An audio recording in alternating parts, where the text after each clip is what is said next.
Hello everyone, welcome to Global Online. This is Ankita Sood. So NTA UG Senate paper 1 preparation के लिए full syllabus mock test में आपके लिए लेकर आई हूं, जिसमें 100 से भी ज्यादा एमसीक्यूज मिलेंगे जो कि अपकमिंग एग्जामिनेशन में एज इट इज पूछे जा सकते हैं।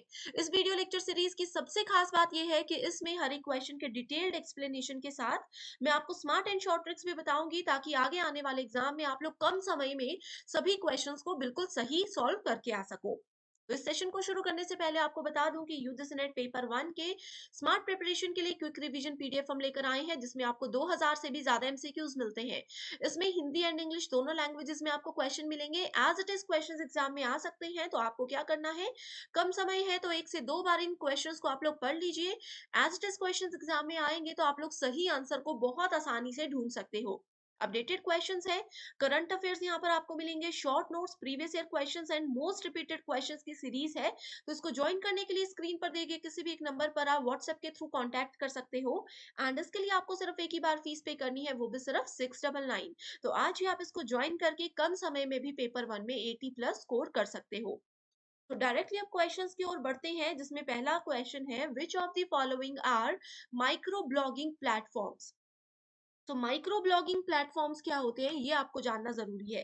ये एक ऐसे प्लेटफॉर्म्स होते हैं जहां पर हम लोग शॉर्ट में ब्लॉग्स लिख सकते हैं, यानी कि हम छोटी छोटी सी चीजें यहाँ पर शेयर कर सकते हैं। फॉर एग्जाम्पल, हमने कोई ऑडियो शेयर कर दिया, हमने यहाँ पर किसी भी तरह का टेक्स्ट हमने शेयर कर दिया, इमेज को भी हम शेयर कर सकते हैं, वीडियोस को भी हम शेयर कर सकते हैं। यानी कि शॉर्ट ब्लॉग्स होते हैं, इसमें ज्यादा कोई बड़ी डिटेल्स को शेयर नहीं किया जाता। राइट, ये बहुत ही ट्रेंड में आजकल चल रहा है। एंड इसके कौन कौन से प्लेटफॉर्म्स है जो कि माइक्रो ब्लॉगिंग हमें अलाउ करते हैं? पिनिंटरेस्ट, ईबे, टम्बलर, इंस्टाग्राम या फिर ट्विटर। सो इसका करेक्ट आंसर क्या होगा? इसमें देखो स्टूडेंट्स, पिनिंटरेस्ट भी है, टम्बलर भी है, इंस्टाग्राम एंड ट्विटर, ये सभी एक माइक्रो ब्लॉगिंग प्लेटफॉर्म है। इसके अलावा आप लोगों को मिल जाता है प्लर्क, नोट कर लीजिए नाम, एग्जाम में पूछा जा सकता है, प्लर्क भी इंपॉर्टेंट है। One we have Twister, another is soap.io, io का मतलब होता है इनपुट आउटपुट। GAB, gap. ठीक है, नेक्स्ट आ जाता है यहाँ पर रेडिट। एंड एक और इम्पॉर्टेंट है जो कि एग्जाम में हम एक्सपेक्ट कर रहे हैं, वो है माइक्रो डॉट ब्लॉग। ठीक है, सो ये सभी माइक्रो ब्लॉगिंग प्लेटफॉर्म्स है। सो इसमें करेक्ट आंसर क्या है? ACDE only. Okay, so correct answer is option number 3।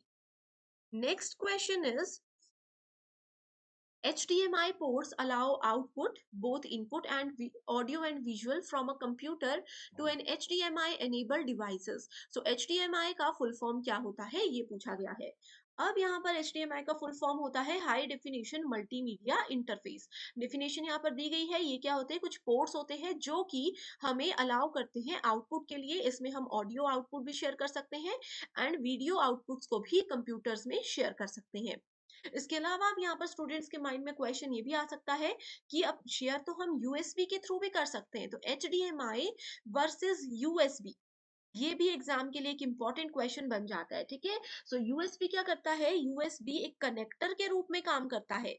इसमें हम प्रिंटर, डिजिटल कैमरा, अपना लैपटॉप और कंप्यूटर, इन सब चीजों को ट्रांसफर, फाइल्स को ट्रांसफर करने के लिए भी यूज कर सकते हैं एंड हमारे स्मॉल डिवाइसेस को चार्ज करने के लिए भी यूज कर सकते हैं। यूएसबी क्या होता है? जो हमारी छोटी सी डाटा केबल होती है, जो हमारे चार्जर के साथ कनेक्टेड होती है, उससे देखो हम लैपटॉप और कंप्यूटर के बीच में या लैपटॉप और मोबाइल के बीच में फाइल्स को भी शेयर करते हैं एंड साथ में वो चार्ज करने के काम भी आता है। लेकिन HDMI क्या होता है? ये सिर्फ यूज होता है आपका HD टीवीज में एंड ब्लू रेज में। तो आपको ये याद रख लेना है। ओके, सो एग्जाम में पूछा जा सकता है। एक क्वेश्चन यहाँ पर होमवर्क के लिए मैं आपको दे रही हूँ कि यूएसबी की फुल फॉर्म क्या होती है। ये वाला क्वेश्चन 2022 में पूछा गया था, HDMI की फुल फॉर्म। अब यूएसबी की फुल फॉर्म आप मुझे कमेंट करके बता दीजिए। Next question is, a DVD और CD using a letter R indicated that it is read only. आप सभी स्टूडेंट्स ने डीवीडी और सीडी जरूर देखी भी होंगी, उसके बारे में डिटेल में पढ़ा भी होगा। तो इसमें एक वर्ड आर यूज होता है जिसका मतलब रीड ओनली होता है। ये बिल्कुल गलत स्टेटमेंट है। आर का मतलब होता है रिकॉर्डेबल। ठीक है, रिकॉर्डेबल यानी कि जिस भी सीडी के कवर में या उसमें आर लिखा होगा, इसका मतलब ये है कि उसको हम फिर से रिकॉर्ड कर सकते हैं। मान लीजिए कि मेरे पास एक सीडी है, उसमें 50 गाने हैं। अब मैं उन गानों से बोर हो गई, मैंने उनको डिलीट करके उसमें नए गाने ऐड कर देने हैं, ठीक है, न्यू सॉन्ग्स ऐड कर देने हैं। तो ये क्या हो गया कि मैंने उसमें रिकॉर्ड कर दिया किसी चीज को, वो रिकॉर्डेबल हो जाती है। इसी के साथ स्टूडेंट्स, स्टेटमेंट 2 में बोला गया है web browsers are use to allow a user to gain access to the internet. अब वेब ब्राउजर्स क्या होते हैं? जैसे आप लोग इंटरनेट एक्सेस करने के लिए कहाँ जाते हो? आप लोग गूगल क्रोम पे जाते हो, या फिर आप लोग, आपके पास मोजिला फायरफॉक्स होता है, इंटरनेट एक्सप्लोरर होता है, माइक्रोसॉफ्ट एज है। ये सब क्या है? ये सब वेब ब्राउजर्स के नाम है। ओपेरा मिनी आ जाता है, इस पर डिटेल वीडियो हमने शेयर की है, ठीक है। सो इसकी मदद से आप लोग इंटरनेट में किसी भी चीज को सर्च कर सकते हो। ये स्टेटमेंट 2 है, लेकिन इसमें बोला गया है कि अगर आपके पास वेब ब्राउजर है तो ही आप इंटरनेट चला सकते हो, ऐसा बिल्कुल भी नहीं है। सो यहाँ पर करेक्ट आंसर क्या है? ऑप्शन नंबर 2 की both the statements are incorrect. Web browsers takes you anywhere on the internet. Internet पे कुछ सर्च करना है तो वेब ब्राउजर हमें मदद करेंगे, लेकिन इसका मतलब ये नहीं है कि अगर वेब ब्राउजर नहीं होगा तो हमारे पास इंटरनेट भी नहीं होगा। नेक्स्ट क्वेश्चन थोड़ा सा न्यूमेरिकल बेस्ड क्वेश्चन है, जो कि आ जाता है हमारा कन्वर्जन के अंदर। ठीक है, जैसे कि हमने कई बार डिस्कस किया है, बाइनरी टू डेसिमल कन्वर्जन होता है। ठीक है, कुछ टर्म्स होती हैं जो कि इस क्वेश्चन पे जाने से पहले मैं आपको बता देना चाहती हूँ। जैसे एक टर्म हो जाती है हमारे पास बाइनरी। बाइनरी का बेस होता है 2। उसके बाद आ जाती है एक वैल्यू डेसिमल। किसी भी वैल्यू के नीचे अगर छोटा सा 10 लिखा होगा वो डेसिमल होगी। उसके बाद आता है ऑक्टल। किसी भी इसके नीचे 8 लिखा होगा तो वो ऑक्टल होगी। एंड किसी भी वर्ड के नीचे, किसी भी नंबर के नीचे 16 लिखा होगा तो वो क्या होती है? वो होती है हेक्साडेसिमल वैल्यूज। ठीक है, ये रिवीजन फटाफट करवा रही हूँ। बाइनरी में सिर्फ दो नंबर होते हैं, 0 एंड 1। कंप्यूटर जो भाषा समझता है वो बाइनरी होती है। डेसिमल में वैल्यूज होती है 0 से लेकर के 9 तक। देखो, 0 से 9 तक मतलब 10 वैल्यूज हो गई तो बेस 10 है। ऑक्टल होती है 0 से लेकर के 7 तक, तो 8 वैल्यूज हो गई। हेक्साडेसिमल होती है 0 से 9, तो ये तो 10 हो गई। उसके बाद ए से लेकर के एफ, तो टोटल हो गई 16 वैल्यूज। तो ये आपने याद रखना है। सब डायरेक्टली क्वेश्चन की ओर बढ़ते हैं। What hexadecimal value is obtained when two hexadecimal digits C and D are added together? तो यहाँ पर देखो, हम किसकी बात कर रहे हैं? हेक्साडेसिमल वैल्यूज की बात कर रहे हैं। अब जैसे इसमें मैंने आप लोगों को बताया, हेक्साडेसिमल क्या होता है? 0 से 9 तक होता है। उसके बाद 10, 11, 12, 13 से लेकर के आगे तक चलता है। 10 का मतलब हो गया A, B, C, D, then we have E and F। ठीक है, तो इस तरह से होता है। यहाँ पर किसकी बात की गई है? C और D की, यानी कि हम 12 और 13 की बात कर रहे हैं। इसमें बोला है कि अगर हम C और D को ऐड करेंगे तो क्या वैल्यू आ जाएगी? सो C और D को ऐड करने पर 12 प्लस 13 जब हम करते हैं तो आंसर आ जाता है 25, लेकिन ऑप्शंस में 25 कहीं भी नहीं दिया। 25 कौन सी वैल्यू है? ये हमारे पास एक डेसिमल वैल्यू है, लेकिन हमें इसको किसमें कन्वर्ट करना है? हेक्साडेसिमल में करना है। तो आप क्या करोगे इसको? अब देखो, यहाँ पर हेक्साडेसिमल में 16 की वैल्यू रहती है, ठीक है। तो आपने पहले 16 लिख देना है। 16 के बाद 25 तक जाने के लिए कितना बच गया? 9 बच गया। तो हम इसको ऐसे लिख देंगे। तो 16 की हेक्साडेसिमल वैल्यू 10 होती है एंड 9 की हेक्साडेसिमल वैल्यू 9 होती है। सो जब हम इस पे काम करेंगे, सो करेक्ट आंसर हमारे पास क्या आ जाएगा? इसका आंसर आ जाएगा 19।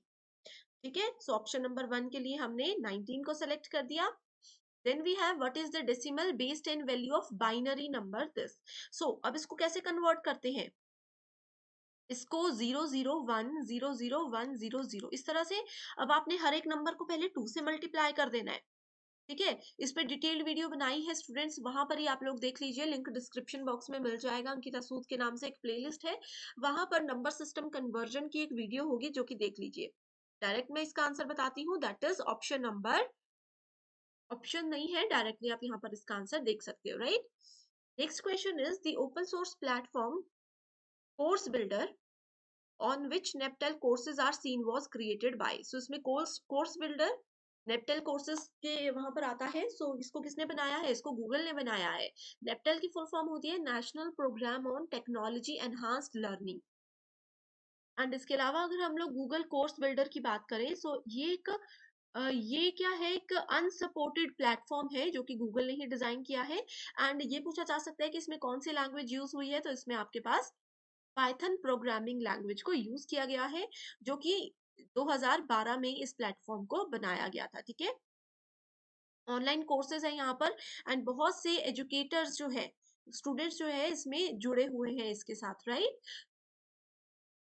सो नेक्स्ट क्वेश्चन पर जाने से पहले UGC NET paper two study material के बारे में मैं आपको बता देना चाहती हूँ, जो कि पेपर के पैटर्न एंड डिफिकल्टी लेवल को ध्यान में रखते हुए ही बनाया गया है। इसमें आपको पेपर 2 के 10 यूनिट्स के full syllabus notes and MCQs हम प्रोवाइड कराते हैं, जिसमें important repeated and most expected questions की सीरीज अवेलेबल है। इसमें से as it is questions exam में हर साल पूछे जा सकते हैं। तो स्टूडेंट्स, आपको क्या करना है, स्क्रीन पर अपने सब्जेक्ट को चेक कीजिए एंड व्हाट्सएप के थ्रू आप इन नंबर्स पर इजीली कॉन्टैक्ट कर सकते हो। ये study material UGC net exam में इस कम समय में भी आपको अच्छा स्कोर करने में मदद करेगा, एंड इसके बाद इंटरव्यू को क्वालिफाई करने में भी बहुत ज्यादा ये हेल्पफुल रहता है। तो इसको ज्वाइन करने के लिए स्क्रीन पर दिए गए नंबर्स पर कांटेक्ट कीजिए, एंड इसके लिए सिर्फ एक ही बार आपको फीस पे करनी है, वो भी सिर्फ 1280 रुपए। एंड आगे आने वाले टीचिंग एग्जाम्स में भी ये आपको बहुत ही ज्यादा मदद करता है।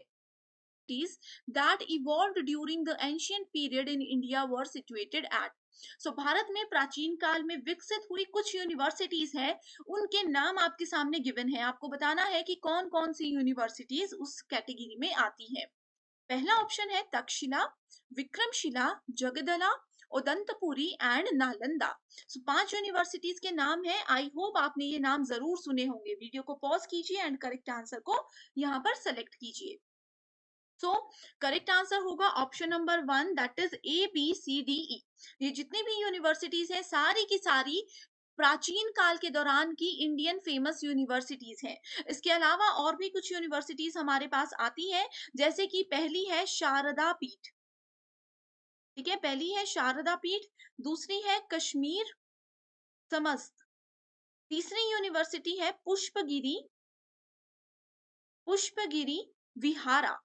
नेक्स्ट आ जाती है विक्रमपुर बिहारा। ठीक है, सो ये कुछ यूनिवर्सिटीज हैं जिनके नाम आप लोगों को याद रखने हैं। So next question is, in the context of vocational education competency level 8 as per NSQF is equivalent to what. तो अगर हम लोग वोकेशनल एजुकेशन की बात करें, तो वहां पर NSQF के अंडर अगर किसी स्टूडेंट को कॉम्पिटेंसी लेवल 8 के अंदर माना जाता है, तो वो कौन से डिग्री के इक्विवेलेंट होगा, ये इसमें पूछा गया है। तो क्या वो डॉक्टरल डिग्री यानी कि PhD डिग्री के बराबर होगा, अंडर ग्रेजुएट, डिप्लोमा या मास्टर डिग्री। तो सबसे पहले देखो स्टूडेंट्स, मैं आपको बता देती हूँ कि जो भी स्टूडेंट्स NSQF लेवल 8 से लेकर के लेवल 10 के बीच में एनरोल होते हैं किसी भी मास्टर डिग्री के लिए या फिर किसी भी रिसर्च डिग्री के लिए, उनको जनरल लेवल पर मास्टर डिग्री के इक्विवेलेंट माना जाता है। करेक्ट। सो ये बहुत इंपॉर्टेंट क्वेश्चन है, एग्जाम में जरूर आ सकता है। Next question is statement based question है। in India, increasing access to higher education has been constrained by low completion rates at secondary education stage। तो बहुत ही सिंपल से स्टेटमेंट बोली है कि भारत में जो हायर एजुकेशन की इंस्टीट्यूशंस है, उनकी बढ़ती पहुंच, यानी कि लोग हायर एजुकेशनल इंस्टीट्यूशंस में इजीली पहुंच रहे हैं, उनकी ये इजीली एक्सेस जो हमारे सेकेंडरी एजुकेशन है यानी कि माध्यमिक शिक्षण के जो स्टेज है उन पर कम पूर्णता दर से बाधित हुए हैं। एंड इसकी स्टेटमेंट 2 बोलती है कि 2030 तक all multi disciplinary higher education institutions will be close down. So इसकी वजह से ये आइडिया लगाया जा रहा है कि 2030 तक जितने भी मल्टी डिसिप्लिनरी इंस्टीट्यूशंस हैं, यानी कि वो बड़े बड़े यूनिवर्सिटीज इंस्टीट्यूट्स जहां पर सभी तरह के कोर्सेज करवाए जाते हैं, वो जल्दी ही बंद हो जाएंगे। ये इस क्वेश्चन में पूछा गया है। तो आपको क्या लगता है करेक्ट आंसर क्या होगा, जल्दी से कमेंट करके बताइए। तो इसका करेक्ट आंसर है option number 3, that is statement 1 बिल्कुल ट्रू है, बट स्टेटमेंट टू बिल्कुल फॉल्स है। 2030 तक ऐसा कुछ भी नहीं होने वाला, या फिर कभी भी हायर एजुकेशनल इंस्टीट्यूशंस बंद नहीं हो सकते, क्योंकि इनकी डिमांड ज्यादा है। एक ही जगह पर स्टूडेंट्स को बहुत से कोर्सेज का बेनिफिट मिलता है इनमें। करेक्ट। सो यूनिवर्सिटी, इसमें मैं आप लोगों को बता देती हूँ कि फर्स्ट स्टेटमेंट में क्या बोला गया है। University grant commission is primary governing body, जो भी इस लेवल पर बेसिकली काम करती है। ठीक है, and it is also constrained by low completion rates at the secondary education stage. ये जो बोला गया है, ये स्टेटमेंट बिल्कुल ट्रू है यूजीसी के स्टेटमेंट के अकॉर्डिंग। करेक्ट। एंड वहीं अगर हम लोग स्टेटमेंट 2 की बात करें, सो इसमें न्यू नेशनल एजुकेशन पॉलिसी यानी कि NEP 2020 के बारे में आपने जरूर सुना होगा। इसमें उन्होंने क्या किया है, इसमें उन्होंने मल्टीपल मेजरली फोकस किया है मल्टी डिसिप्लिनरी कोर्सेज के ऊपर। अगर आप लोगों ने NEP के बारे में अभी तक नहीं पढ़ा है तो आप मुझे कमेंट कर दीजिए कि इस पे सेपरेट वीडियो मैं आपके लिए लेकर आऊं। Next question is, which university in India was first to throw all university examinations open to girls? So कौन सी वो इंडियन ऐसी यूनिवर्सिटी है जो कि यूनिवर्सिटी एग्जामिनेशन गर्ल्स के लिए बिल्कुल ओपनली करवाने वाली है? Punjab university, Calcutta university, Savitri by Phule university या फिर बॉम्बे यूनिवर्सिटी? बहुत इजी क्वेश्चन है, बहुत इजी क्वेश्चन है। सो इसका करेक्ट आंसर क्या होगा? Correct answer is option number 4, that is Bombay university. Okay, तो first university to admit female student. आप लोगों के लिए एक होमवर्क क्वेश्चन है, ठीक है, कि पहली इंडियन कौन सी यूनिवर्सिटी है जिन्होंने पहली फीमेल को एडमिशन दिलवाई थी? ऑप्शंस में से ही कोई करेक्ट आंसर है, जल्दी से मुझे कमेंट करके उसको बता दीजिएगा, ठीक है। Next question is, broad parameters adopted by national institution ranking framework. ये देखो स्टूडेंट्स, NIRF जो है बहुत ही ज्यादा इंपॉर्टेंट फ्रेमवर्क है। इसका जो भी हर साल का डेटा आता है ना, वहां से क्वेश्चंस आते हैं कि NIRF national institutional ranking framework में कौन सी यूनिवर्सिटी ने टॉप किया है इंडिया में, पूरे वर्ल्ड में। इस तरह से हर एक चीज पूछी जाती है, ठीक है। तो ब्रॉड पैरामीटर्स जो कि NRIF के द्वारा अडॉप्ट किए जाते हैं वो कौन से हैं? Teaching learning resources, graduation outcomes, outreach and inclusivity, peer perception या फिर low carbon footprint.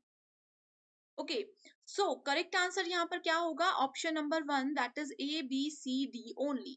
Low carbon footprint यहाँ पर नहीं होगा, बाकी सारे के सारे ऑप्शंस बिल्कुल करेक्ट है। अब देखो, ब्रॉड पैरामीटर्स को फोकस रखने के लिए एक ट्रिक होती है जो कि है TRGOP। TRGOP, टी का मतलब होता है टीचिंग लर्निंग रिसोर्सेस, आर का मतलब होता है रिसर्च प्रोफेशनल्स। यहाँ पर ऑप्शन में नहीं है लेकिन नोट कर लीजिए, आर से होता है research professional practice and collaborative performance, जो भी रिसर्च के लिए लोग आगे बढ़ते हैं। जी से आ जाता है ग्रेजुएशन आउटकम्स, ओ से आ जाता है outreach and inclusivity, and P से क्या आता है? परसेप्शन। पी फॉर परसेप्शन, ठीक है। सो इस तरह से आप लोगों ने इसको याद रखना है। Next question is, in India, much of the central government expenditure on general higher education is routed through what? So it is routed through, correct answer is UGC। तो हमने आपको फर्स्ट क्वेश्चन में भी बताया कि हायर एजुकेशन में जितने भी उसको क्रेडिट देना, उसको फंडिंग देना या उसको संभालने का जो भी काम होता है वो यूनिवर्सिटी ग्रांट कमीशन के अंडर ही आता है। Okay, so central government expenditure on general higher education is routed through University Grant Commission, and ये किस एक्ट के अंदर आता है? ये under section 2F UGC act के अंदर आता है। Next question is, according to current estimate, the gross enrollment ratio in higher education in India is around 27%, which is expected to be increased to how many percent by the end of 2035? अब देखो students, ये जो percentage और कुछ year का estimate लगाया जाता है, ये सब चीजें क्या होती है? आपने नेशनल एजुकेशन पॉलिसी 2020 के बारे में अगर सुना होगा तो उन्होंने एजुकेशन को, स्पेशली हायर एजुकेशन को बेहतरीन बनाने के लिए बहुत से इनिशिएटिव्स लिए हैं। एंड उन्हीं इनिशिएटिव्स में उन्होंने कुछ एजेंडा सेट किए हैं, कुछ टारगेट सेट किए हैं कि 2023 तक हम अपनी एजुकेशन को यहाँ पर पहुंचाएंगे, 2030 तक हमारा एजुकेशन सिस्टम वहां तक पहुंच जाएगा। इस तरह से चीजों को डिवाइड किया जाता है। ओके, सो इसमें कितना बताया गया है? इसमें 50% का एक एवरेज ये मान करके चले हुए हैं, इसको आपने डायरेक्टली याद रखना है। According to National Education Policy, Government of India envision increasing enrollment by 50%। इन्होंने ये बोला है कि 50% इंक्रीज 2035 तक जरूर हो जाएगा। Okay, next question is, the first state in India to pass the GST legislation in assembly was? Important question है। तो करेक्ट आंसर है इसका option number 2, that is Assam. तो असम है ये, इसमें इन्होंने क्या किया? जो GST है, GST का मतलब क्या होता है? गुड्स एंड सर्विस टैक्स, ठीक है। ये क्या है? इनडायरेक्ट टैक्स है इम्प्लीमेंटेड इन इंडिया, कब इम्प्लीमेंट किया गया था जीएसटी, ये आप लोगों के लिए, चलो स्टूडेंट्स मैंने एक और होमवर्क क्वेश्चन दे दिया जो कि एग्जाम के लिए इंपॉर्टेंट है। क्वेश्चन ये है कि इंडिया में जीएसटी कौन से ईयर कौन सी डेट को लागू किया गया था, ठीक है। सो फर्स्ट स्टेट इंडिया में है असम, करेक्ट। एंड पूरे वर्ल्ड में फर्स्ट कौन सी कंट्री है जिसने जीएसटी को इंप्लीमेंट किया था, वो कंट्री है फ्रांस। तो ये भी आपको याद रखना है। Next question is the finance bill has to be passed by parliament within how many days of its introduction? Within how many days of its introduction? ठीक है, सो यहाँ पे करेक्ट आंसर है 75 डेज। तो फाइनेंस बिल की अगर बात करें तो इसमें पार्लियामेंट को सिर्फ 75 डेज का टाइम दिया जाता है। Finance bill can be introduced only in Lok Sabha. तो फाइनेंस बिल को सिर्फ और सिर्फ लोकसभा में ही इंट्रोड्यूस या फिर प्रेजेंट किया जाता है। However the Rajya Sabha can recommend amendments to the bill. इस बिल की जितनी भी अमेंडमेंट्स है उसकी रिकमेंडेशन जो है वो राज्यसभा दे सकती है, लेकिन प्रेजेंटेशन इसकी लोकसभा में ही होती है। Next question is which of the following states do not have bicameral legislature? Bicameral legislation की यहाँ पे बात की गई है। सो करेक्ट आंसर होगा यहाँ पर मध्य प्रदेश, ठीक है। उसी के साथ अगर हम लोग स्टूडेंट्स यहाँ पर एक क्वेश्चन ये भी पूछा जा सकता है, यूनिकैमरल स्टेट लेजिस्लेचर क्या हो सकता है, ठीक है। इसमें क्या हो सकता है, only it has only one house to make a law. Unicameral में सिर्फ एक ही हाउस होता है जो कि लॉ बनाने में मदद करता है, ओके। तो इसी के साथ नेम्स ऑफ 6 स्टेट्स जिसके पास बाइकैमरल लेजिस्लेशन है। एक तो हमने मध्य प्रदेश बता दिया, उसके अलावा और क्या क्या है, आंध्र प्रदेश है, बिहार है, Karnataka, Maharashtra, Telangana and Uttar Pradesh. Next question is how many members represent the state of Uttar Pradesh in Lok Sabha? Lok Sabha में उत्तर प्रदेश के कितने मेंबर्स जो हैं वो स्टेट को रिप्रेजेंट करते हैं? Correct answer is option number 3, that is 80। इसमें आपको ज्यादा कुछ नहीं, बस इतना सा ही याद रखना है, ओके। तो next question is the country which has the highest number of higher educational institution, most important. कौन सी कंट्री में उच्च शिक्षा संस्थानों की नंबर सबसे ज्यादा है? करेक्ट आंसर है इंडिया। इंडिया में ही ये सबसे ज्यादा है। India has most number of universities in the world. चाहे हायर एजुकेशन की बात करें और ओवरऑल बात करें तो इतने ही है।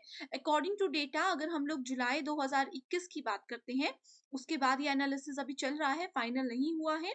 जुलाई 2021 की अगर बात करते हैं तो इंडिया में 5288 टोटल यूनिवर्सिटीज थी, okay. Next question is Uttar Pradesh University of Medical Sciences is situated at what? Etawah. Correct. Next question is which of the following entries of the Indian Constitutions deal with coordination and determination of standards in institutions for higher education or research or scientific and technical institution? बिल्कुल basic question है। Correct answer आ जाएगा यहाँ पर option number 4, that is entry 66, ठीक है। Entry 66 आपको directly याद रखना है। How many members of Rajya Sabha can be nominated by the president of India? ये एक प्रीवियस ईयर क्वेश्चन है जो कि एग्जाम में बार बार पूछा जा सकता है, ठीक है। इसमें क्या पूछा है, कितने मेंबर्स होते हैं राज्यसभा के जो कि प्रेसिडेंट ऑफ इंडिया के द्वारा नॉमिनेट किए जा सकते हैं? तो वो होता है करेक्ट आंसर 12। ये किस आर्टिकल के अंदर आता है? आर्टिकल नंबर 80 कॉन्स्टिट्यूशन में, आर्टिकल नंबर 80 के अंदर ये बताया गया है, ठीक है। नेक्स्ट क्वेश्चन पर जाने से पहले मैं आपको बता देना चाहती हूँ कि NTA UGC NET paper 2 preparation के लिए कंप्लीट स्टडी मटेरियल हम लेकर आए हैं, जिसमें आपको full syllabus notes and MCQs मिलते हैं। टोटल 10 यूनिट्स के नोट्स यहाँ पर मिलेंगे। Most important, most repeated and most expected questions की सीरीज आपको यहाँ पर मिलती है, जो कि एज इट इज आपके अपकमिंग एग्जाम में पूछे जा सकते हैं एंड ये इसके साथ साथ आपके इंटरव्यू को क्वालिफाई करने में भी मदद करेंगे। आपके सामने जो भी सब्जेक्ट्स की लिस्ट है उसको चेक कीजिए। एंड स्क्रीन पर दिए गए किसी भी एक नंबर पर व्हाट्सएप की मदद से कांटेक्ट करके आप इस स्टडी मटेरियल का बेनिफिट उठा सकते हो। इसमें हम आपको देते हैं फ्लैट 20% ऑफ, यानी कि इसके लिए आपको पे करना है सिर्फ 1280 रुपीज। एंड इस स्टडी मटेरियल का बेनिफिट आप और भी टीचिंग एग्जाम्स को क्वालिफाई करने के लिए उठा सकते हो। तो आज ही इसको ज्वाइन कर लीजिए। Next question is NSQF organizes qualification according to series of levels of what? So, यहाँ पर करेक्ट आंसर है option number 1, knowledge, skills and aptitude sorry. Okay, so ये 3 चीजें इसके अंदर आती हैं। एंड इसमें अगर टोटल लेवल्स की बात करें तो टोटल 10 लेवल्स होते हैं। ठीक है, हर एक लेवल की अपनी रिस्पॉन्सिबिलिटीज होती हैं, लेकिन मेजर फोकस उनका नॉलेज, स्किल्स और एप्टीट्यूड पर ही होता है। Next question is which country has a flexible constitution? कौन सी कंट्री का कॉन्स्टिट्यूशन सबसे ज्यादा लचीला है, फ्लेक्सिबल है, जो कि सबको इजीली समझ में आ जाता है एंड सब उसको एक्सेप्ट भी इजीली करते हैं, कोई डाउट नहीं होता। सो करेक्ट आंसर है UK, United kingdom. Okay, flexible constitution है इसमें, जो कि कोडिफाइड और अनरिटन है, यानी कि इसको कहीं पर भी लिखा नहीं गया है, वो समय आने पर जरूरत के हिसाब से चीजें यहाँ पर बदली जा सकती हैं। अगला क्वेश्चन है which of the following universities in ancient India attend celebrity as the seat of both Brahminical and Buddhist learning during the time of सिद्ध नागार्जुना? बहुत ही ज्यादा इंपॉर्टेंट क्वेश्चन है, डायरेक्ट आंसर है इसका श्रीधन्य कटक। ठीक है, इसमें कुछ भी नहीं समझना, डायरेक्ट एज इट इज इसकी डेफिनेशन यहाँ पर दी गई है, ये यूनिवर्सिटी का नाम है। अब देखो स्टूडेंट्स, जैसे कि पहले हमने डिस्कस किया था, अगर आपने पुराने सेशंस देखे होंगे तो नालंदा, तक्षशिला, विक्रमशिला, इस तरह की यूनिवर्सिटीज पर यूजीसी नेट पेपर 1 में ज्यादा क्वेश्चंस आते थे। लेकिन अब जैसे यहाँ पर आप देख सकते हो धर्म गांजा, श्रीधन्य कटक, ठीक है, इस तरह की जो यूनिवर्सिटीज हैं जिनके नाम शायद आपने सिलेबस में भी नहीं देखे होंगे, बट इंपॉर्टेंट यूनिवर्सिटीज हैं, किसी सब टॉपिक के अंदर आती हैं। अब एनटीए उस तरह के क्वेश्चंस पूछता है, तो ये थोड़ा सा हायर एजुकेशन के डिफिकल्ट लेवल के क्वेश्चंस हैं, जो कि जरूर एग्जाम में आएंगे ही आएंगे। The term hermeneutics is drawn from? Hermeneutics जो टर्म है वो कौन से सब्जेक्ट से रिलेटेड है? Sociology, theology, anthropology, economics. आप में से कोई भी स्टूडेंट्स अगर इन 4 सब्जेक्ट डोमेन में से बिलोंग करते हो एंड पेपर 1 की तैयारी अभी कर रहे हो, आपको जरूर पता होगा, आपने जरूर सुना होगा कि ये है थियोलॉजी। बहुत से स्टूडेंट्स होंगे जिनको ये पता होगा, करेक्ट। सो इस तरह से कुछ कुछ टर्म्स आती हैं, लेकिन इस तरह के टॉपिक्स पर स्टूडेंट्स एक्सपेक्टेड हम इसको मान सकते हैं, लेकिन ज्यादा समय मत लगाइए क्योंकि बहुत बड़ा टॉपिक है एंड एक क्वेश्चन किसी एक सीरीज में एनटीए पूछ सकता है। Following are the characteristics of non conventional learning? तो गैर पारंपरिक अधिगम की निम्नलिखित में से क्या विशेषताएं हैं? टीचर ओरिएंटेड होता है वो, यानी कि जो शिक्षक बोले, जो शिक्षक का मन है, जैसा वो चाहे वो पढ़ा सकते हैं। It is for improvement of quality, education की क्वालिटी की बात की गई है। Cost effective, it is link to employment and it is on campus, यानी कि सिर्फ ये परिसर में ही, कॉलेज कैंपस में ही हो सकता है। सो करेक्ट आंसर क्या है? Option number 2, that is B, C and D only. Okay, so I hope students ये concepts आपके clear हो चुके हैं। Next question is the curriculum construction in Indian education is mostly influenced by? तो जो भी करिकुलम बनाया जाता है, जो भी पाठ्यक्रम बनाया जाता है, वो किससे हम इन्फ्लुएंस होकर के बनाते हैं? Correct answer is constitutional provisions. जो भी हमारे संविधान में, आपको पता है एजुकेशन से रिलेटेड बहुत सारे एक्ट्स हैं, बहुत सारे रूल्स हैं, उन रूल्स को ध्यान में रखते हुए ही ये सारी चीजें बनाई जाती हैं। कोई भी एजुकेशन मिनिस्टर या कोई भी बड़ी पॉलिसी कमीशन इसको अपने एंड पर नहीं बनाता, वो हमेशा संविधान को ध्यान में रखते हुए ही चीजें या हमारे पाठ्यक्रम को डिजाइन करते हैं। Next is the ultimate purpose of comparative education is? तुलनात्मक शिक्षा का क्या मेजर रोल होता है? Correct answer is adapting feasible educational programmes by scientifically studying these in other regions. ठीक है, अपने प्रोग्राम्स को फिजिबिलिटी एजुकेशन, फिजिबल एजुकेशन होनी चाहिए, यानी कि आप कहीं पर भी कुछ भी पढ़ रहे हो, आप किसी भी यूनिवर्सिटी, किसी भी स्टेट से, किसी भी रीजन से अगर पढ़ रहे हो, तो आपको प्रॉब्लम नहीं होनी चाहिए। ओवरऑल इंडिया में एक ही लेवल की एजुकेशन अब दी जाएगी, ये भी एनईपी 2020 के अंडर काउंट किया गया है। The main problem for determining educational policy in India is that, so educational policies जो है इंडिया में, उसकी मेन प्रॉब्लम क्या है? प्रॉब्लम है, people with higher technical education do not find enough opportunities in India. बहुत से लोग ऐसे हैं जिन लोगों को नॉलेज बहुत है, स्किल्स बहुत है, लेकिन उनको जॉब अपॉर्चुनिटीज प्रॉपर नहीं मिलती। सीखने के लिए अगर किसी को मान लीजिए पर्सन को बचपन से टेक्निकल नॉलेज बहुत है या किसी और चीज का नॉलेज बहुत है, उसको वैसा प्लेटफॉर्म नहीं मिल पाता कि वो अपनी उन्हीं स्किल्स को शोकेस कर सके एंड कुछ बड़ा बना सके। Correct. In India, we are facing a problem of quantitative growth of higher education. So इसका best solution क्या है? इसका best solution है provide alternative opportunity for lifelong learning. सिर्फ अपना basic curriculum नहीं होना चाहिए, इसके अलावा कि बच्चे को अगर नॉलेज है, स्किल्स है, वो आगे जा करके लाइफ लॉन्ग लर्निंग करें कि जीवन भर उनको वो मदद हो, ऐसी एजुकेशन की यहाँ पर जरूरत है। Next question is which of the following bodies grant funds for higher education. Higher education को फंड्स कौन कौन देता है? देखो अभी हमने डिस्कस किया था, 2 बार क्वेश्चंस ये आ गए थे। करेक्ट आंसर है यूजीसी, तो इसमें आना ही था। उसके बाद स्टेट गवर्नमेंट भी फंड देती है एंड सेंट्रल गवर्नमेंट के अंदर जो भी चीजें आती हैं वो भी यूनिवर्सिटीज को फंड्स देती हैं, ताकि एजुकेशन अच्छे से हो सके, बच्चों को पूरी सुविधा, पूरी फैसिलिटीज मिल सके। हमारा पहला क्वेश्चन है some of the most notable universities that evolved during the ancient period in India were situated at. So Bharat में प्राचीन काल में विकसित हुई कुछ यूनिवर्सिटीज है, उनके नाम आपके सामने गिवन है, आपको बताना है कि कौन कौन सी यूनिवर्सिटीज उस कैटेगरी में आती है। पहला ऑप्शन है Takshashila, Vikramshila, Jagaddala, Odantapuri and Nalanda. So 5 universities के नाम है। आई होप आपने ये नाम जरूर सुने होंगे। वीडियो को पॉज कीजिए एंड करेक्ट आंसर को यहाँ पर सेलेक्ट कीजिए। सो करेक्ट आंसर होगा option number 1, that is ABCDE। ये जितनी भी यूनिवर्सिटीज हैं सारी की सारी प्राचीन काल के दौरान की इंडियन फेमस यूनिवर्सिटीज हैं। इसके अलावा और भी कुछ यूनिवर्सिटीज हमारे पास आती हैं, जैसे कि पहली है शारदा पीठ। ठीक है, पहली है शारदा पीठ, दूसरी है कश्मीर समस्त, तीसरी यूनिवर्सिटी है पुष्पगिरी, पुष्पगिरी विहारा। नेक्स्ट आ जाती है विक्रमपुर बिहारा। ठीक है, सो ये कुछ यूनिवर्सिटीज हैं जिनके नाम आप लोगों को याद रखने हैं। NSQF is equivalent to what?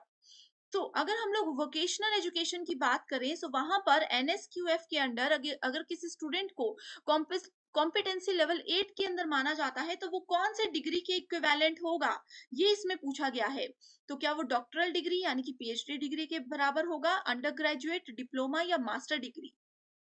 तो सबसे पहले देखो स्टूडेंट्स, मैं आपको बता देती हूँ कि जो भी स्टूडेंट्स NSQF लेवल 8 से लेकर के लेवल 10 के बीच में एनरोल होते हैं किसी भी मास्टर डिग्री के लिए या फिर किसी भी रिसर्च डिग्री के लिए, उनको जनरल लेवल पर मास्टर डिग्री के इक्विवेलेंट माना जाता है। करेक्ट। सो ये बहुत इंपॉर्टेंट क्वेश्चन है, एग्जाम में जरूर आ सकता है। Next question is statement based question है। in India, increasing access to higher education has been constrained by low completion rates at secondary education stage. तो बहुत ही सिंपल से स्टेटमेंट बोली है कि भारत में जो हायर एजुकेशन के इंस्टीट्यूशंस है, उनकी बढ़ती पहुंच, यानी कि लोग हायर एजुकेशनल इंस्टीट्यूशंस में इजीली पहुंच रहे हैं, उनकी ये इजीली एक्सेस जो हमारे सेकेंडरी एजुकेशन है यानी कि माध्यमिक शिक्षण के जो स्टेज है उन पर कम पूर्णता दर से बाधित हुए हैं। एंड इसकी स्टेटमेंट 2 बोलती है कि 2030 तक all multi disciplinary higher education institutions will be close down. So इसकी वजह से ये आइडिया लगाया जा रहा है कि 2030 तक जितने भी मल्टी डिसिप्लिनरी इंस्टीट्यूशंस हैं, यानी कि वो बड़े बड़े यूनिवर्सिटीज, इंस्टीट्यूट्स जहां पर सभी तरह के कोर्सेज करवाए जाते हैं, वो जल्दी ही बंद हो जाएंगे। ये इस क्वेश्चन में पूछा गया है। तो आपको क्या लगता है करेक्ट आंसर क्या होगा? जल्दी से कमेंट करके बताइए। तो इसका करेक्ट आंसर है option number 3, that is statement 1 बिल्कुल ट्रू है, बट स्टेटमेंट 2 बिल्कुल फॉल्स है। 2030 तक ऐसा कुछ भी नहीं होने वाला, या फिर कभी भी हायर एजुकेशनल इंस्टीट्यूशंस बंद नहीं हो सकते, क्योंकि इनकी डिमांड ज्यादा है, एक ही जगह पर स्टूडेंट्स को बहुत से कोर्सेज का बेनिफिट मिलता है इनमें। करेक्ट। सो यूनिवर्सिटी, इसमें मैं आप लोगों को बता देती हूँ कि फर्स्ट स्टेटमेंट में क्या बोला गया है। University grant commission is primary governing body, जो भी इस लेवल पर बेसिकली काम करती है, ठीक है। And it is also constrained by low completion rates at the secondary education state. ये जो बोला गया है, ये स्टेटमेंट बिल्कुल ट्रू है यूजीसी के स्टेटमेंट के अकॉर्डिंग, करेक्ट। एंड वहीं अगर हम लोग स्टेटमेंट 2 की बात करें, सो इसमें न्यू नेशनल एजुकेशन पॉलिसी यानी कि एनईपी 2020 के में आपने जरूर सुना होगा। इसमें उन्होंने क्या किया है, इसमें उन्होंने मल्टीपल मेजरली फोकस किया है मल्टी डिसिप्लिनरी कोर्सेज के ऊपर। अगर आप लोगों ने एनईपी के बारे में अभी तक नहीं पढ़ा है तो आप मुझे कमेंट कर दीजिए कि इस पे सेपरेट वीडियो मैं आपके लिए लेकर आऊं। Next question is, which university in India was first to throw all university examinations open to girls? So कौन सी वो इंडियन ऐसी यूनिवर्सिटी है जो कि यूनिवर्सिटी एग्जामिनेशन गर्ल्स के लिए बिल्कुल ओपनली करवाने वाली है? Punjab university, Calcutta university, Savitri by Phule university या फिर बॉम्बे यूनिवर्सिटी? बहुत इजी क्वेश्चन है, बहुत इजी क्वेश्चन है। सो इसका करेक्ट आंसर क्या होगा? Correct answer is option number 4, that is Bombay university. Okay, तो first university to admit female student. आप लोगों के लिए एक होमवर्क क्वेश्चन है, ठीक है, कि पहली इंडियन कौन सी यूनिवर्सिटी है जिन्होंने पहली फीमेल को एडमिशन दिलवाई थी? ऑप्शंस में से ही कोई करेक्ट आंसर है, जल्दी से मुझे कमेंट करके उसको बता दीजिएगा, ठीक है। Next question is, broad parameters adopted by national institution ranking framework. ये देखो स्टूडेंट्स, एनआईआरएफ जो है बहुत ही ज्यादा इंपॉर्टेंट फ्रेमवर्क है। इसका जो भी हर साल का डेटा आता है ना, वहां से क्वेश्चंस आते हैं कि NIRF national institutional ranking framework में कौन सी यूनिवर्सिटी ने टॉप किया है इंडिया में, पूरे वर्ल्ड में, इस तरह से हर एक चीज पूछी जाती है, ठीक है। तो ब्रॉड पैरामीटर्स जो कि एनआरआईएफ के द्वारा अडॉप्ट किए जाते हैं वो कौन से हैं? Teaching learning resources, graduation outcomes, outreach and inclusivity, peer perception या फिर लो कार्बन फुटप्रिंट। ओके, सो करेक्ट आंसर यहाँ पर क्या होगा? Option number 1, that is ABCD only. Low carbon footprint यहाँ पर नहीं होगा, बाकी सारे के सारे ऑप्शंस बिल्कुल करेक्ट है। अब देखो, ब्रॉड पैरामीटर्स को फोकस रखने के लिए एक ट्रिक होती है जो कि है TRGOP। TRGOP, टी का मतलब होता है टीचिंग लर्निंग रिसोर्सेस, आर का मतलब होता है रिसर्च प्रोफेशनल्स। यहाँ पर ऑप्शन में नहीं है लेकिन नोट कर लीजिए, आर से होता है research professional practice and collaborative performance, जो भी रिसर्च के लिए लोग आगे बढ़ते हैं। जी से आ जाता है ग्रेजुएशन आउटकम्स, ओ से आ जाता है outreach and inclusivity, and P से क्या आता है? परसेप्शन, पी फॉर परसेप्शन, ठीक है। सो इस तरह से आप लोगों ने इसको याद रखना है। Next question is, in India, much of the central government expenditure on general higher education is routed through what? So it is routed through, correct answer is UGC। तो हमने आपको फर्स्ट क्वेश्चन में भी बताया कि हायर एजुकेशन में जितने भी उसको क्रेडिट देना, उसको फंडिंग देना या उसको संभालने का जो भी काम होता है वो यूनिवर्सिटी ग्रांट कमीशन के अंडर ही आता है। Okay, so central government expenditure on general higher education is routed through University Grant Commission, and ये किस एक्ट के अंदर आता है? ये under section 2F UGC act के अंदर आता है। Next question is, according to current estimate, the gross enrollment ratio in higher education in India is around 27%, which is expected to be increased to how many percent by the end of 2035? अब देखो students, ये जो percentage और कुछ year का estimate लगाया जाता है, ये सब चीजें क्या होती है? आपने नेशनल एजुकेशन पॉलिसी 2020 के बारे में अगर सुना होगा तो उन्होंने एजुकेशन को, स्पेशली हायर एजुकेशन को बेहतरीन बनाने के लिए बहुत से इनिशिएटिव्स लिए हैं। एंड उन्हीं इनिशिएटिव्स में उन्होंने कुछ एजेंडा सेट किए हैं, कुछ टारगेट सेट किए हैं कि 2023 तक हम अपनी एजुकेशन को यहाँ पर पहुंचाएंगे, 2030 तक हमारा एजुकेशन सिस्टम वहां तक पहुंच जाएगा। इस तरह से चीजों को डिवाइड किया जाता है। ओके, सो इसमें कितना बताया गया है? इसमें 50% का एक एवरेज ये मान करके चले हुए हैं, इसको आपने डायरेक्टली याद रखना है।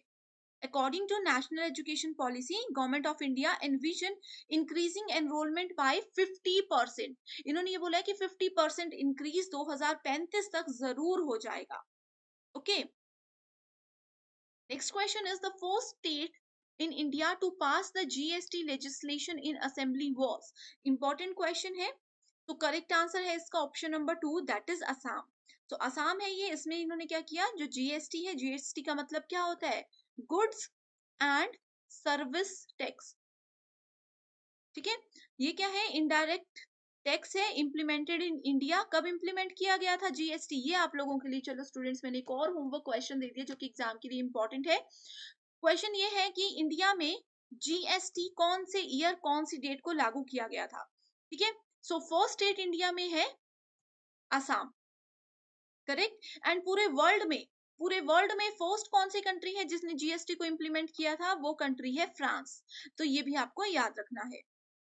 Next question is the finance bill has to be passed by parliament within how many days of its introduction, within how many days of its introduction, ठीक है। सो यहाँ पे करेक्ट आंसर है 75 days. तो finance bill की अगर बात करें तो इसमें पार्लियामेंट को सिर्फ 75 डेज का टाइम दिया जाता है। Finance bill can be introduced only in Lok Sabha, तो फाइनेंस बिल को सिर्फ और सिर्फ लोकसभा में ही इंट्रोड्यूस या फिर प्रेजेंट किया जाता है। However the Rajya Sabha can recommend amendments to the bill, इस बिल की जितनी भी अमेंडमेंट्स है उसकी रिकमेंडेशन जो है वो राज्यसभा दे सकती है, लेकिन प्रेजेंटेशन इसकी लोकसभा में ही होती है। Next question is which of the following states do not have bicameral legislature,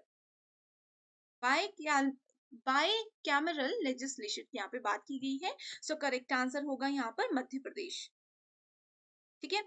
उसी के साथ अगर हम लोग स्टूडेंट्स, यहाँ पर एक क्वेश्चन ये भी पूछा जा सकता है, यूनिकैमरल स्टेट लेजिस्लेचर क्या हो सकता है, ठीक है। इसमें क्या हो सकता है, only it has only one house to make a law, unicameral में सिर्फ एक ही हाउस होता है जो कि लॉ बनाने में मदद करता है, ओके। तो इसी के साथ नेम्स ऑफ 6 स्टेट्स जिसके पास बाइकैमरल लेजिस्लेशन है, एक तो हमने मध्य प्रदेश बता दिया, उसके अलावा और क्या क्या है, आंध्र प्रदेश है, बिहार है, Karnataka, Maharashtra, Telangana and Uttar Pradesh. Next question is how many members represent the state of Uttar Pradesh in Lok Sabha. Lok Sabha में उत्तर प्रदेश के कितने मेंबर्स जो हैं वो स्टेट को रिप्रेजेंट करते हैं। Correct answer is option number 3, that is 80। इसमें आपको ज्यादा कुछ नहीं, बस इतना सा ही याद रखना है, ओके। तो next question is the country which has the highest number of higher educational institution, most important, कौन सी कंट्री में उच्च शिक्षा संस्थानों की नंबर सबसे ज्यादा है। करेक्ट आंसर है इंडिया, इंडिया में ही ये सबसे ज्यादा है। India has most number of universities in the world, चाहे हायर एजुकेशन की बात करें और ओवरऑल बात करें तो इतने ही है।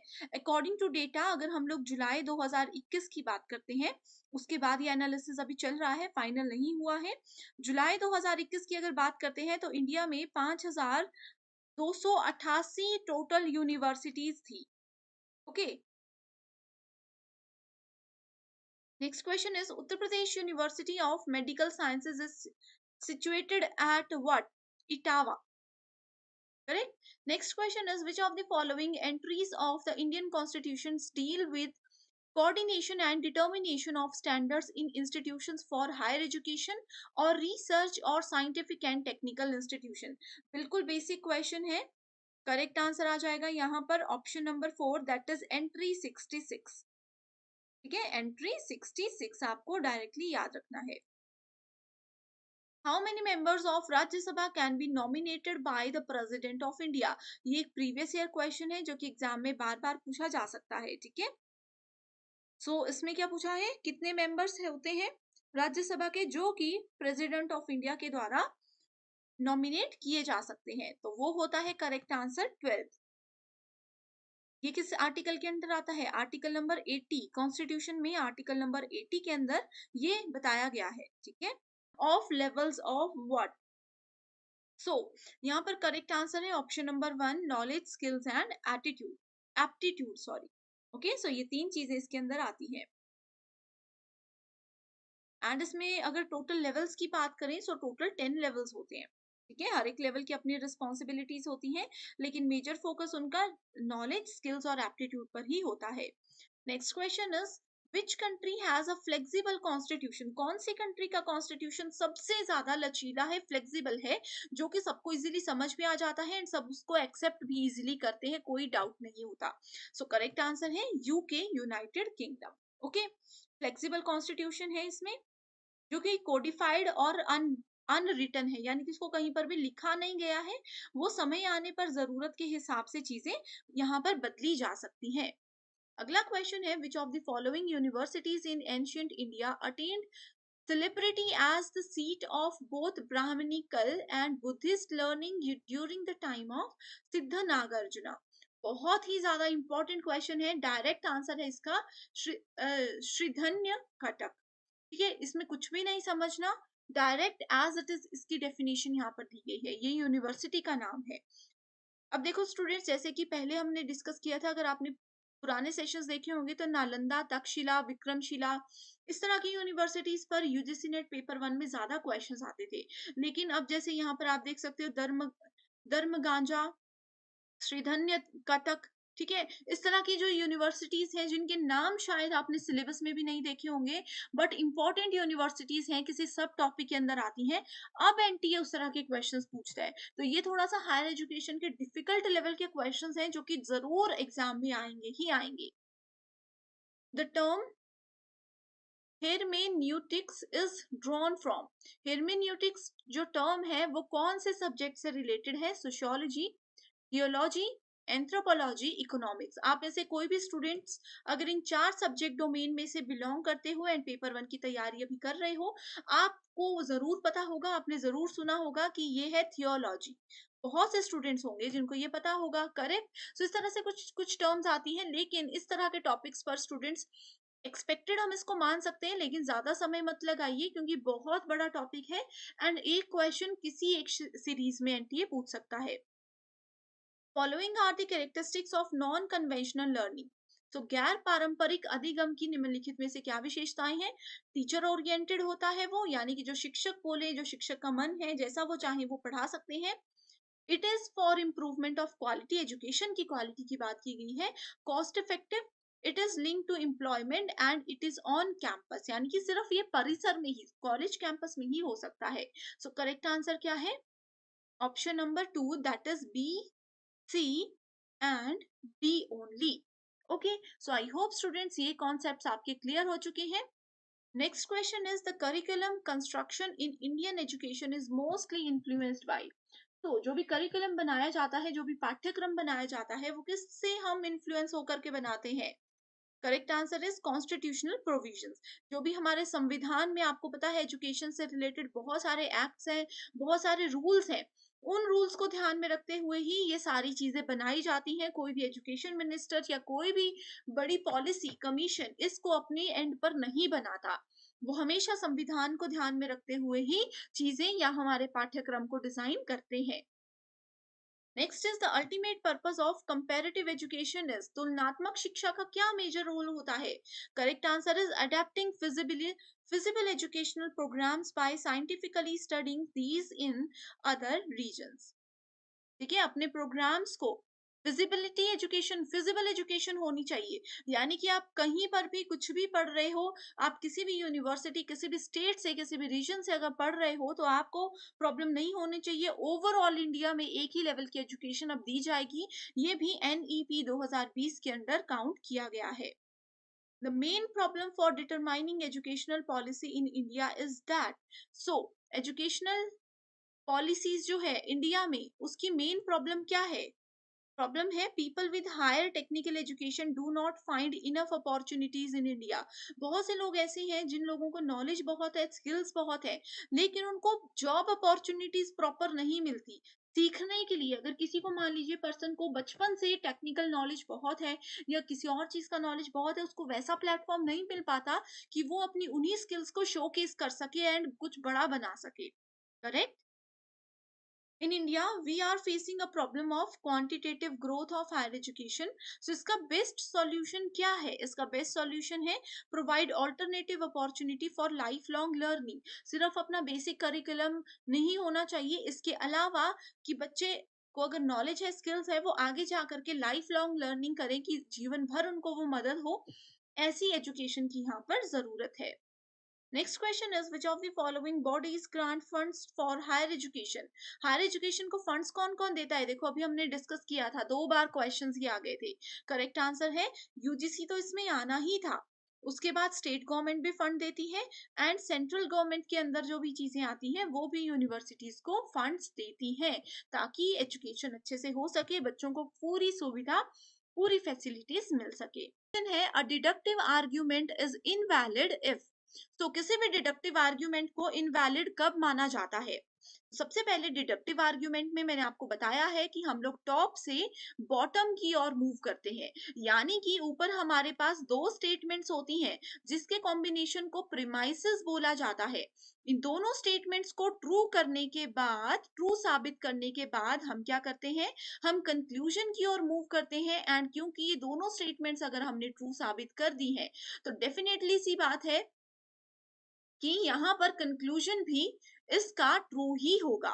तो इस तरह से क्या होता है, एक डिडक्टिव आर्ग्यूमेंट को वैलिड माना जाता है, राइट। लेकिन यहाँ पर इनवैलिड की बात की गई है, सो इस अकॉर्डिंग डायरेक्टली आप देख सकते हो ऑप्शन नंबर 2 में बोला गया है कि प्रीमाइसेस ट्रू है, लेकिन उसके कंक्लूजन को हमने फॉल्स कर दिया, तो ये क्या हो गया? ये अमान्य हो गया एक आर्ग्यूमेंट। सो करेक्ट आंसर है ऑप्शन नंबर 2। इस तरह से आप लोगों ने याद रखना है। देखो कैसे सिंपल से स्टोरी बना करके हम डायरेक्टली आंसर पर पहुंच गए। Next question is which of the following is not a sense organ according to classical Indian school of logic. बहुत इंपॉर्टेंट टॉपिक है, बहुत ही ज्यादा एग्जाम में पूछा जाता है कि classical Indian school of logic के हिसाब से सेंस ऑर्गन कौन से हैं, उसके न्याय फिलोसफी के अंदर कौन कौन से स्कूल्स आते हैं। तो सेंस ऑर्गन्स की बात करते हैं तो हमारे पास बेसिकली 5 सेंस ऑर्गन्स होते हैं, जिसमें कि पहला आता है सेंस ऑफ साइट। साइट यानी कि देखने का जो सेंस है, जिसको कि चक्षु के नाम से जाना जाता है, यहाँ पर मिसप्रिंट हो चुका है, इसको आप लोग चक्षु, जिसको कि नेत्र बोलते हैं, जहां से हम देखते हैं, आंखें, ठीक है। सो पहला है सेंस ऑफ साइट। दूसरा आ जाता है सेंस ऑफ स्मेल, जिससे कि हम सूंघ करके किसी चीज को पता लगा सकते हैं। तीसरा आ जाता है हमारे पास सेंस ऑफ साउंड, इसको श्रोता बोला जाता है, सुनने की पावर जो होती है किसी पर्सन में। नेक्स्ट आ जाता है सेंस ऑफ टच, जिसको कि त्वक के नाम से जाना जाता है। Next we have sense of taste, जिसको कि रसना बोला जाता है। तो ये 5 सेंसेस है जो कि बहुत इंपॉर्टेंट है क्लासिकल इंडियन स्कूल के अंदर। अब यहाँ पर मानस यानी कि मन की बात, तो ये भी इसके अंदर आता है। सो करेक्ट आंसर कौन सा होगा? इसमें पूछा गया है नॉट इंक्लूडेड, तो करेक्ट आंसर है ऑप्शन नंबर 2, दैट इज सभी कल्पक। अब स्टूडेंट्स आपको बता देती हूँ कि सभी कल्पक क्या होता है। सो सभी कल्पक का मतलब होता है प्रत्यक्ष। प्रत्यक्ष आपको पता है परसेप्शन, जो चीज हमारे सामने होती है, कोई चीज हमने अपनी आंखों से देख ली, तो उस चीज के लिए हमें किसी सबूत की जरूरत नहीं पड़ती, दैट इज कॉल्ड प्रत्यक्ष। ठीक है। सो प्रत्यक्ष के जो 2 टाइप्स होते हैं, उसी में से एक टाइप का नाम है सविकल्पक, राइट। एंड मानस की अगर बात करें तो मानस एक संस्कृत टर्म है, जिसको कि नॉर्मल हम थॉट बोल सकते हैं। ओके, सो ये 2 टर्म्स आप लोगों के लिए आई होप नई थी, जो कि आप लोग अभी समझ चुके हो। 2 क्वेश्चंस में कोई डाउट है तो हमें जल्दी से कमेंट कर दीजिए, एंड अगर सेशन पसंद आ रहा है तो भी मुझे कमेंट करके बता दीजिए, ताकि इस सीरीज को मैं कंटिन्यू रख सकूं। Next question is a cluster of propositions with a structure that exhibits some inference is called as what? So propositions यानी कि एक संरचना के साथ प्रस्तावों का जो समूह होता है, जो कुछ अनुमान प्रदर्शित करने के लिए बनाया जाता है, उस चीज को बोला जाता है आर्ग्यूमेंट। करेक्ट, बेसिक सी चीज है, उसको बोला जाता है आर्ग्यूमेंट। तो सबसे पहले आपको प्रोपोजिशन बता देती हूँ कि क्या होता है। प्रोपोजिशन एक डिक्लेरेटिव स्टेटमेंट होती है। डिक्लेरेटिव स्टेटमेंट का मतलब क्या होता है? जो कि किसी भी चीज को डिक्लेयर करती है फाइनल उसका रिजल्ट हमें बताती है। ये एक डिक्लेरेटिव स्टेटमेंट होती है जो कि या तो ट्रू होगी या तो फॉल्स होगी, या तो वो बिल्कुल सच होगी या तो वो बिल्कुल झूठ होगी। बीच के केस में इस स्टेटमेंट में हमें नहीं कभी भी फंसाया जाता, तो उसमें आता है हमेशा आर्ग्यूमेंट।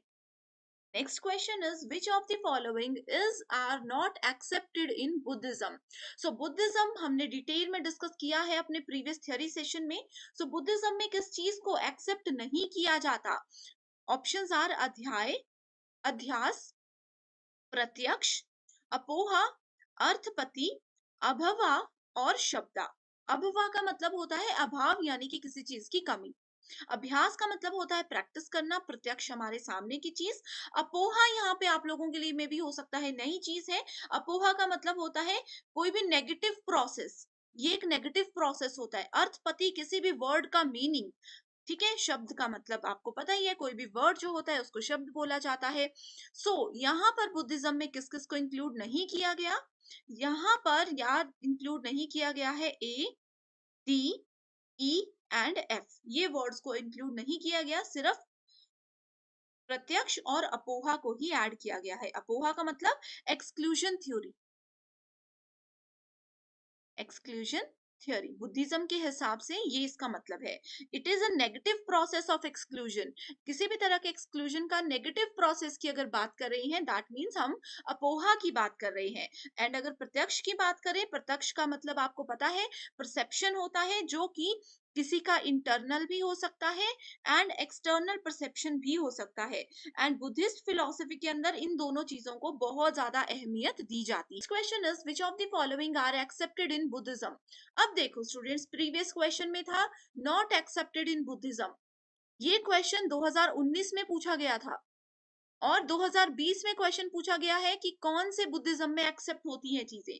तो कौन कौन सी चीजें इसमें एक्सेप्ट होती हैं? करेक्ट आंसर क्या होगा हमारे पास? अपोहा एंड प्रत्यक्ष, यानी कि बी एंड ई।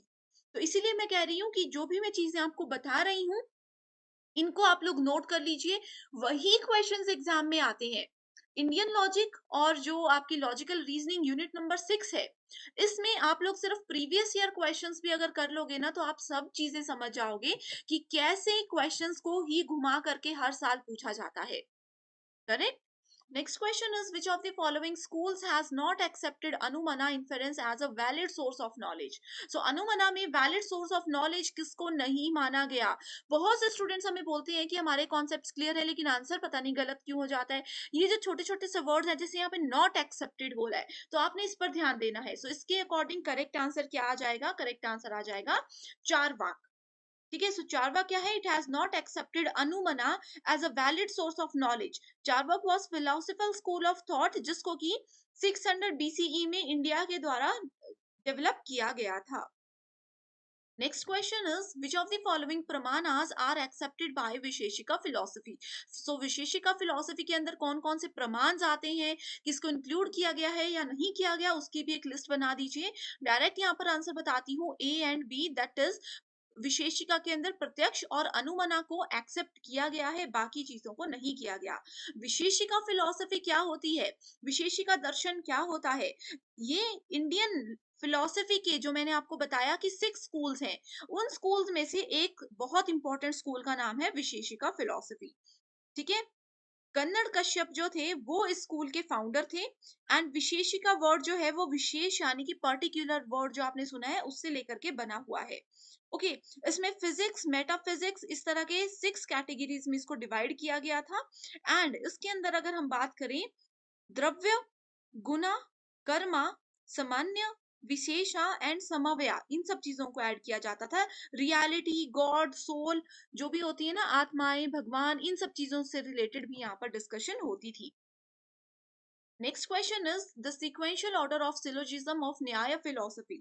तो न्याय फिलोसफी के अंदर एक सीक्वेंस होता है, उसको आपने यहाँ पर अरेंज करना है।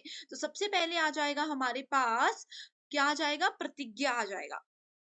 ठीक है, प्रतिज्ञा आ जाता है। Then we have hetu, then we have udaharana यानी कि example, then we have upanaya, then we have nigamana. So ये एक फॉर्म है जो कि आप लोगों के लिए बहुत इंपॉर्टेंट है, आपने याद रखना है। न्याय फिलॉसफी क्या है? न्याय फिलॉसफी भी इंडियन फिलॉसफी के 6 स्कूल्स में से एक स्कूल है, एंड गौतम जो है वो मेन प्रोपोनेंट है इस फिलॉसफी के, ये आपने याद रख लेना है। Okay, next question is, according to classical Indian school of logic, न्याय which of the following conditions must be fulfilled by a true middle term हेतु? सो इसके डायरेक्टली आंसर पर ही जाते हैं। बेसिक सा क्वेश्चन है, A B C D only, यानी कि जितनी भी टर्म्स है वो इससे रिलेटेड बिल्कुल बिल्कुल सही बताई गई है। Okay, which given below are two statement, statement 1 and 2। Upanishadic tradition से रिलेटेड कौन सी स्टेटमेंट्स ट्रू है? Paravidya means knowledge that transcends human experience, and Apar Vidya means knowledge based on the human experience। दो क्वेश्चंस दिए हैं, दो statements दी हैं। सबसे पहले बता देती हूँ कि उपनिषद क्या होता है। उपनिषद एक फिलोसफिकल रिलीजियस टेक्स्ट है जो कि हिंदुइज्म के अंदर आता है, हिंदू धर्म के अंदर आता है।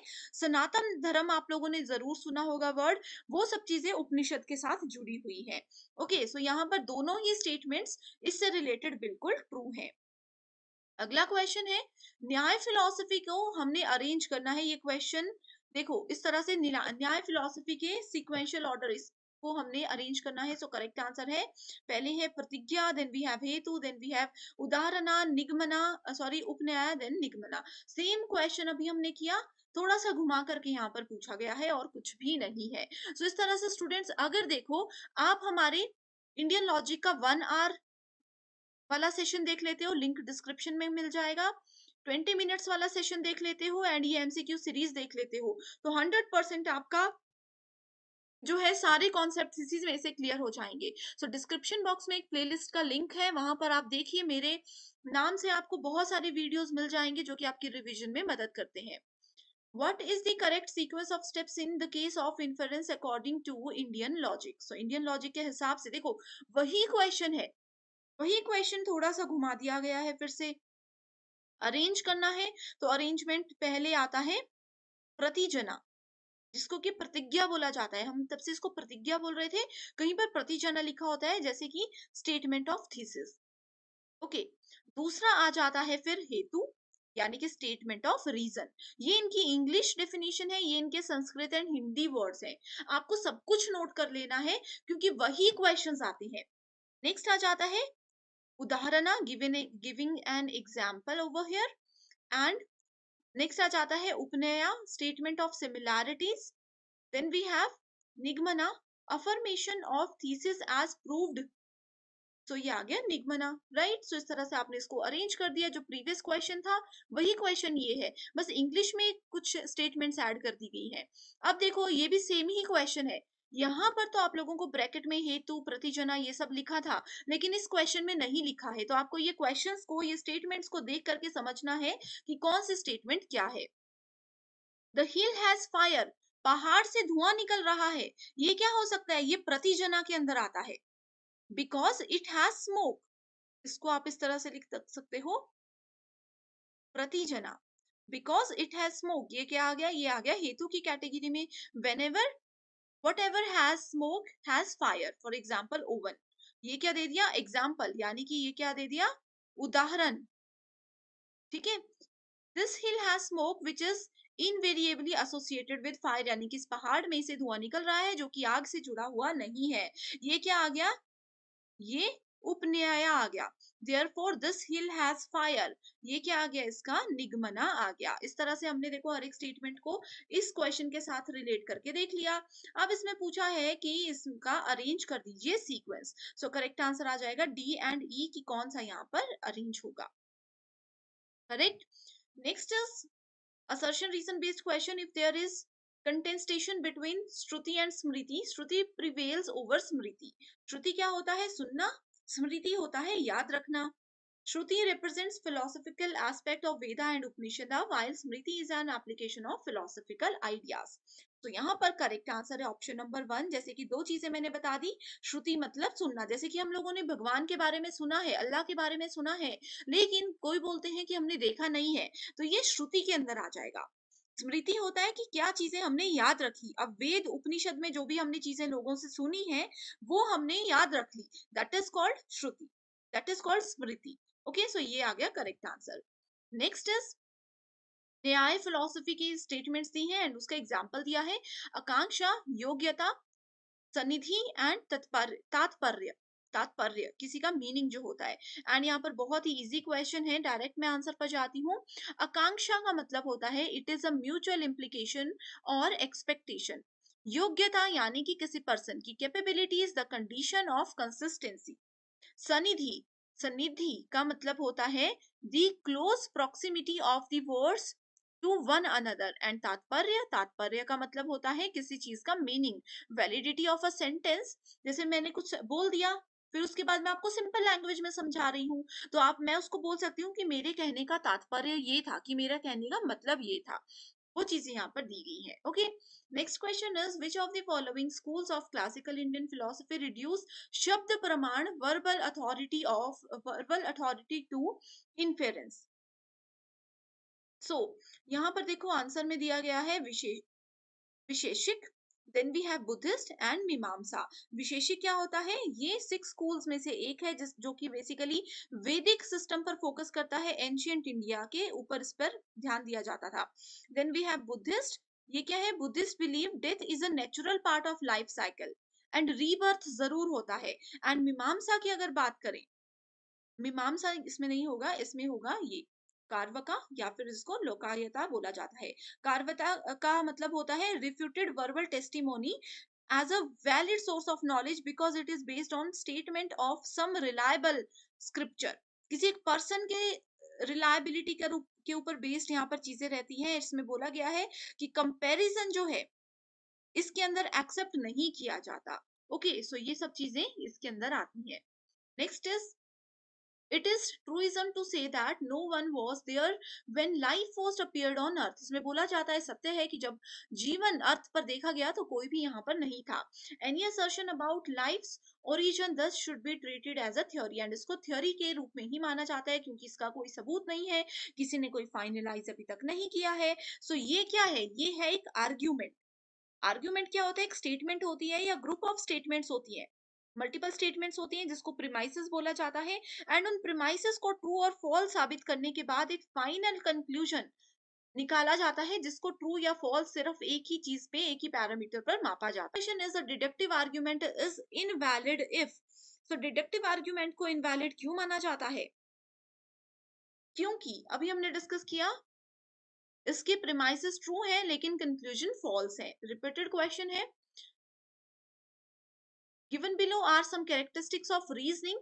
एंड आपको बताना है कौन से डिडक्टिव रीजनिंग नहीं है। अब देखो डिडक्टिव रीजनिंग मैंने बता दी, डायरेक्ट मैं आपको यहाँ पर बताती हूँ कौन सा नहीं है। Conclusion must be based on observation and experience. Conclusion कभी भी ऑब्जर्वेशन और एक्सपीरियंस पर बेस्ड नहीं होता। कंक्लूजन हमेशा प्रीमाइसेस या फिर उसके आर्ग्यूमेंट की वैलिडिटी, इनवैलिडिटी या उसके ट्रू और फॉल्स होने पर ही बेस्ड होता है। Next is men and women may have different reproductive strategies, but neither can be considered inferior or superior to the other. Any more than a bird's wings can be considered as superior or inferior to a fish fin. What type of argument is it? तो ये क्या है, ये एक analogical argument है। Analogical argument हमें बोलता है कि यूनिफॉर्म होती हैं चीजें, सिमिलैरिटीज। एनालॉजी का मतलब ही आप लोगों ने सिमिलर, एक जैसा, उससे याद रख लेना है, ठीक है। जहां पर भी बोला जाता है कि दो चीजें यूनिफॉर्म होती है, सिमिलर होती हैं, वहां पर हमेशा एनालॉजिकल यूज होगा। Select the code which is not correct in the context of deductive argument with two premises। देखो deductive argument, premises, valid invalid, ये बेसिक चीजें अगर आपकी क्लियर हैं तो आप आंसर दे सकते हो इसका। दैट इज ऑप्शन नंबर, यहाँ पर आ जाएगा option number 2। An argument with two true premises and false conclusion may be valid, ये इसका नॉट करेक्ट स्टेटमेंट पूछी गई है। ओके, सो ऑप्शन नंबर 3 नहीं है करेक्ट, ऑप्शन नंबर 2 करेक्ट है। Next question is based on Venn diagram. Statement based question है, बहुत कम चांसेस होते हैं लेकिन आपकी नॉलेज के लिए आपको पता होना चाहिए। Venn diagram represent arguments graphically. आपको पता है इस तरह से सर्कल्स के हिसाब से वेन डायग्राम्स हमें चीजें बताते हैं कि कौन सी चीज का कितना रेशियो है, क्या कौन सा पर्टिकुलर स्टेटमेंट बोल रहा है। Venn diagrams can enhance our understanding. Venn diagrams may be called valid or invalid. Venn diagram is clear method of notation. So correct answer है A, B and D.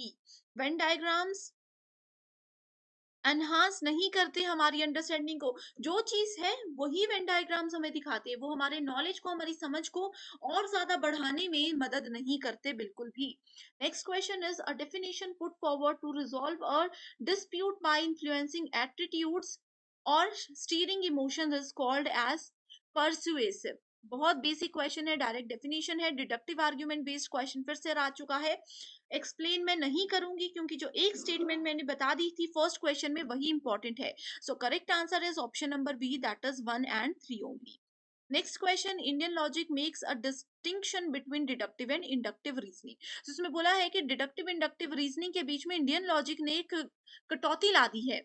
Indian logic studies thought as such and not the form of thought alone. So correct answer क्या है? Correct answer है option number 4, that is statement 1 बिल्कुल गलत है and 2 बिल्कुल true है। Indian logic study क्या करती है कि जो भी फॉर्म्स हैं किसी भी चीज के वो हमें बताती है, लेकिन ये कभी भी डिस्टिंक्शन डिडक्टिव और इंडक्टिव रीजनिंग के बीच में नहीं लेकर के आती है। इनके बीच में डिस्टिंक्शन लेकर के आती है जो भी स्टेटमेंट्स गिवन होती है उस पर्टिकुलर। सबसे पहला क्वेश्चन है NEP 2020 replace what. So national education policy ने एक पुरानी पॉलिसी को बदल दिया, उस पॉलिसी का नाम यहाँ पर पूछा गया है। ऑप्शंस है national education policy 1986, national policy on education 1969, both A and B या फिर नन ऑफ द अबव। तो इसने रिप्लेस किया था option number 1 national education policy 1986। अब यहाँ पर स्टूडेंट्स आप लोग कंफ्यूज हो सकते हो क्योंकि एग्जाम में कई बार पूछा जाता है एनईपी 1986 या फिर पूछा जाएगा नेशनल पॉलिसी ऑन एजुकेशन 1986। तो ये दोनों ही सेम है, आपको ईयर याद रखना है। सो ईयर को ध्यान में रखोगे इजीली आपका आंसर सही हो जाएगा। ओके, सो यहाँ पर आपको पता होना चाहिए कि ये पुरानी पॉलिसी कब बनी थी। 1986 में बनी थी। राजीव गांधी जी की अध्यक्षता के दौरान ये पॉलिसी बनाई गई थी। ठीक है, एंड जो नई पॉलिसी है उस पॉलिसी में बहुत सारे चेंजेस लाए गए हैं समय के हिसाब से। एजुकेशन में जो बदलाव होने चाहिए वो बदलाव आए हैं, लेकिन ये जो पुरानी पॉलिसी थी ये भी बहुत अच्छी थी एंड इसके भी अभी तक बहुत से रूल्स एंड रेगुलेशन और बहुत सी चीजें इंप्लीमेंट नई पॉलिसी में की गई हैं। Next question is the new education policy is based on pillars. How many pillars does it have? So national education policy 2020 के कुछ pillars होते हैं जिस पर ये based होती है। कितने pillars हैं ये पूछा गया है। ऑप्शन 1 यहाँ पर करेक्ट है, इसमें टोटल 5 पिलर्स होते हैं जिसमें से कि सबसे पहला पिलर आ जाता है एक्सेस। एक्सेस का मतलब होता है कि हर बच्चे को, चाहे वो किसी भी कास्ट का हो, किसी भी लोकेशन का हो, किसी भी जेंडर का हो, किसी भी लेवल का बच्चा हो, सभी को इक्वल अधिकार है, इक्वल लेवल पर एजुकेशन मिलनी चाहिए। एनईपी 2020 के अंदर ये बताया गया था कि कोई भी जाति, धर्म, उम्र, किसी भी तरह का बच्चा हो, सभी को बराबर अधिकार है। पूरे इंडिया में कोई किसी भी जगह पे एजुकेशन लेता है, स्पेशली हायर एजुकेशन, उनको एक ही लेवल की एजुकेशन प्रोवाइड करवाई जाएगी। दूसरा है equity, offering individualised support to students, यानी कि हर एक बच्चे को समान अधिकारों के साथ हर एक चीज ऑफर की जाएगी। जो किसी एक बच्चे को, किसी प्राइवेट स्कूल के स्टूडेंट को जिस लेवल की एजुकेशन दी जाती है, किसी गवर्नमेंट स्कूल के बच्चे को भी उसी लेवल की एजुकेशन दी जाएगी। ये इस पॉलिसी का एक पिलर है। तीसरी है क्वालिटी, यानी कि एक बेहतरीन एजुकेशन दी जाएगी, बेहतरीन शिक्षा हर एक बच्चों को प्रोवाइड कराई जाएगी ताकि वो आगे आने वाले समय में अपना फ्यूचर सिक्योर कर सके अपने उस बेसिक नॉलेज की मदद से। तीसरा है अफोर्डेबिलिटी। अफोर्डेबिलिटी का मतलब क्या होता है कि सब लोग इस चीज को अफोर्ड कर सकें, यानी कि इसकी फीस नई एजुकेशन पॉलिसी के हिसाब से कोर्सेज की फीस इतनी ज्यादा महंगी नहीं होगी कि कोई उसको पढ़ ही ना सके। तो चाहे कोई बच्चा गरीब फैमिली से है या फिर काफी रिच फैमिली से है, तो सभी इजीली इस कोर्स का बेनिफिट उठा सकते हैं, एक अच्छी एजुकेशन का बेनिफिट उठा सकते हैं। एंड नेक्स्ट आ जाता है अकाउंटेबिलिटी। अकाउंटेबिलिटी का क्या मतलब होता है कि इसमें बहुत सारी पॉलिसीज, बहुत सारे प्रोसीजर्स हैं जिसमें कि स्कूल्स और जितनी एजुकेशन सिस्टम है उन सबको एक साथ जोड़ा जाएगा एंड फिर डिसीजन लिए जाएंगे। Okay, next question is national education policy 2020 lays emphasise on what. ये पॉलिसी ने किस चीज पर मेजर फोकस रखा था? ऑप्शंस है लर्निंग फॉर एग्जाम्स, कि सिर्फ एग्जाम क्वालिफाई करने हैं, रट्टा मारना है, प्रैक्टिस करना है, जैसे भी करके दिमाग में बात घुसानी है, या फिर कॉन्सेप्चुअल अंडरस्टैंडिंग, कि जो भी कॉन्सेप्ट है, जो भी टॉपिक है, अगर आप वो समझ जाओगे तो इजीली कोई भी क्वेश्चन होगा आप उसको बहुत इजीली सॉल्व कर सकते हो। कॉन्सेप्चुअल अंडरस्टैंडिंग पर नेशनल एजुकेशन पॉलिसी 2020 का मेजर फोकस रखा गया है। एंड इसमें एक और चीज है जिसको बोला जाता है कोर कॉम्पिटेंसी। कोर कॉम्पिटेंसीज का मतलब होता है कि जो बेसिक रिक्वायरमेंट होती है किसी भी कोर्स की, किसी भी चीज को लेकर के, उस चीज पर ज्यादा फोकस करवाया जाएगा बच्चों से। Next is national education policy 2020 recommends what? ये किस चीज की सिफारिश करती है? मल्टीलिंगुअलिज्म, मोनोलिंगुअलिज्म, स्टैंडर्डाइजेशन ऑफ करिकुलम, या फिर स्टैंडर्डाइजेशन ऑफ असेसमेंट। अब देखो मल्टीलिंगुअलिज्म हो गया यानी कि बहुभाषा, मल्टीपल लैंग्वेजेस यूज कर सकते हैं। मोनो लैंग्वेजेस हो गया कि सिर्फ एक ही लैंग्वेज। अब इसका करेक्ट आंसर ऑप्शन नंबर 1 है, क्योंकि इसमें देखो मल्टीपल भाषाओं का ये मतलब है कि 5th क्लास तक, इस पॉलिसी के अंदर ये कहा गया है कि 5th क्लास तक के बच्चों को जो भी आपकी रीजनल लैंग्वेजेस हैं उसी में पढ़ाया जाएगा। ये इसका एक इम्पॉर्टेंट इन्होंने पार्ट अभी ऐड किया हुआ है। ठीक है, अब जैसे मान लीजिए कि मैं पंजाब स्टेट से बिलोंग करती हूँ, उस स्टेट में क्या है, मैं लेकिन पढ़ा रही हूँ, मेरी जॉब है महाराष्ट्र में। तो अब 5th क्लास तक के बच्चों को अगर मैं पढ़ाना चाहती हूँ तो मुझे उस स्टेट की यानी कि महाराष्ट्र की भाषा आनी चाहिए, मराठी लैंग्वेज मुझे आनी चाहिए। ये इसमें कंपलसरी हो गया है। Right, next question is academic bank of credit, जिसको कि एबीसी के नाम से जाना जाता है, इज प्रपोज्ड अंडर एनईपी 2020। इसका कारण ये बताया गया है कि under ABC students will be given multiple entry and exit options. अब देखो एबीसी यानी कि एकेडमिक बैंक ऑफ क्रेडिट क्या है?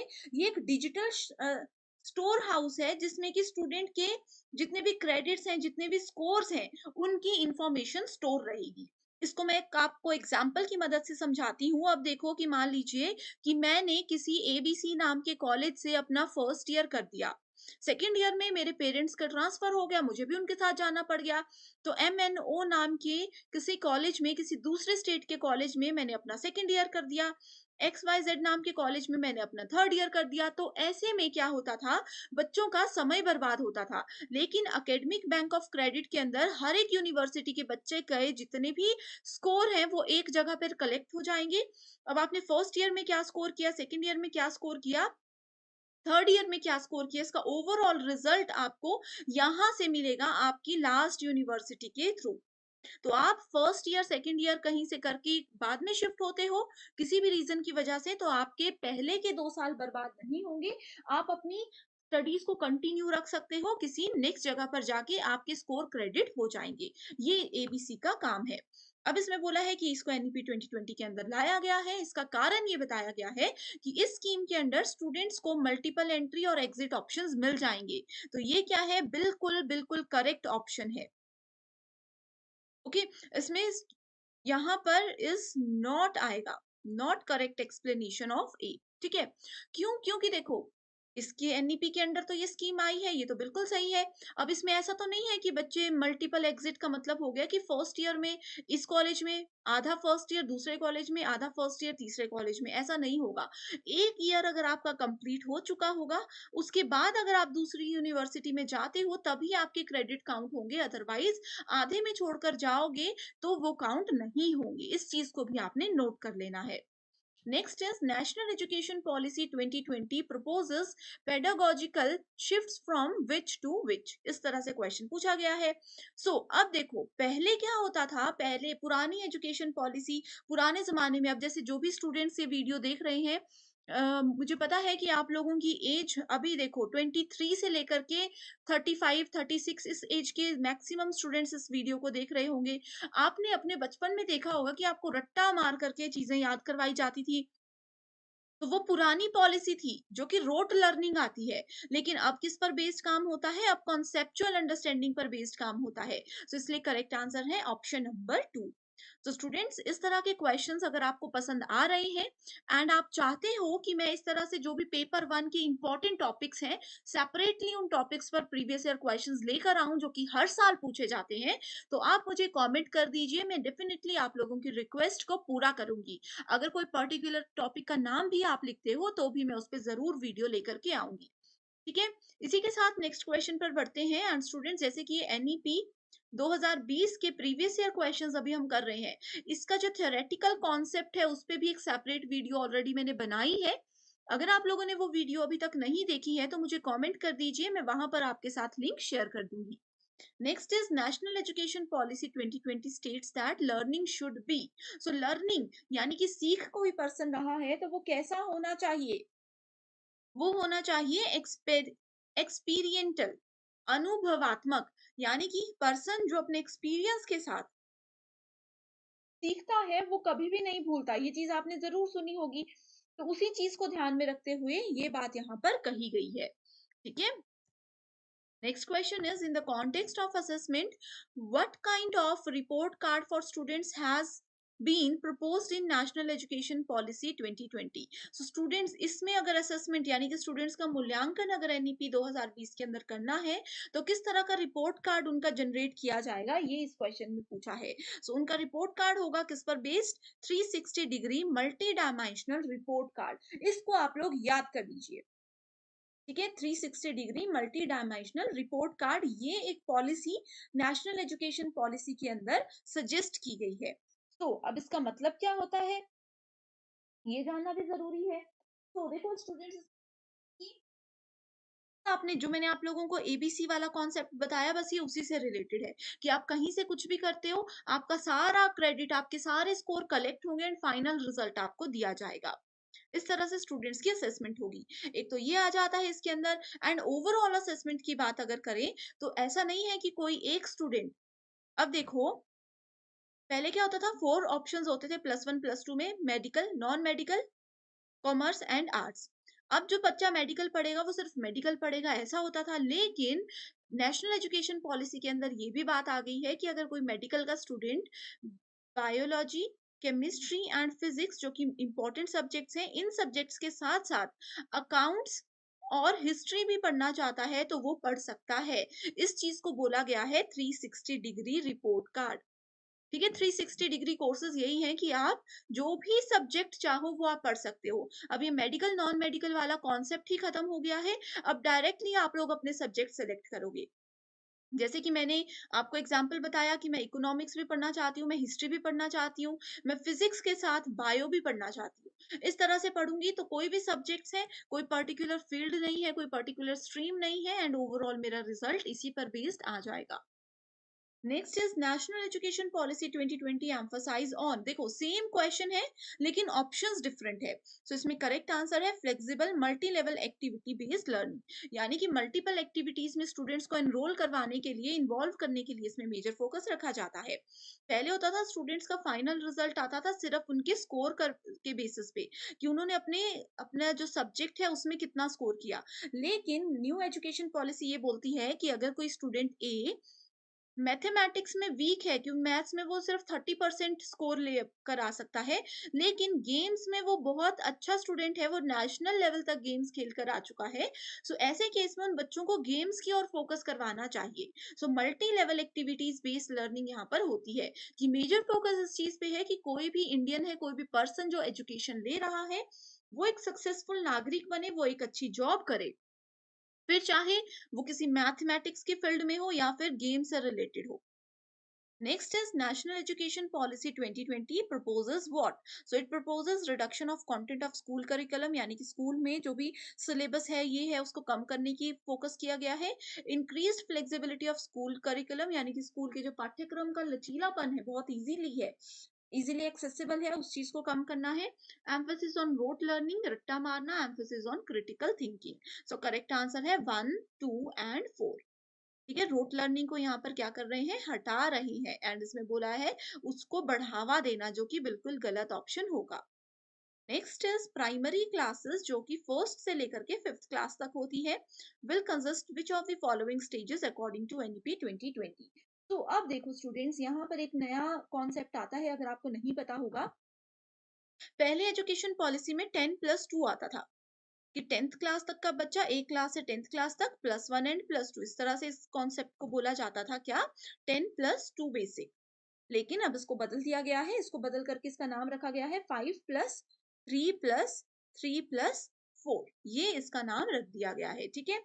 सो इसमें 5 जो इसमें पूछा गया है फर्स्ट ईयर से लेकर के, सॉरी फर्स्ट क्लास से लेकर के 5th क्लास तक के बच्चे, तो ये आ जाएंगे आपके प्रेपरेटरी स्टेज में, जो कि आ जाता है ग्रेड 1 से लेकर के ग्रेड 2 तक, 3 साल का बच्चा, 3 इयर्स प्री स्कूल आ जाते हैं इसमें, ठीक है। देखो इसको मैं ना अच्छे से लिख कर ही आपको बता देती हूँ।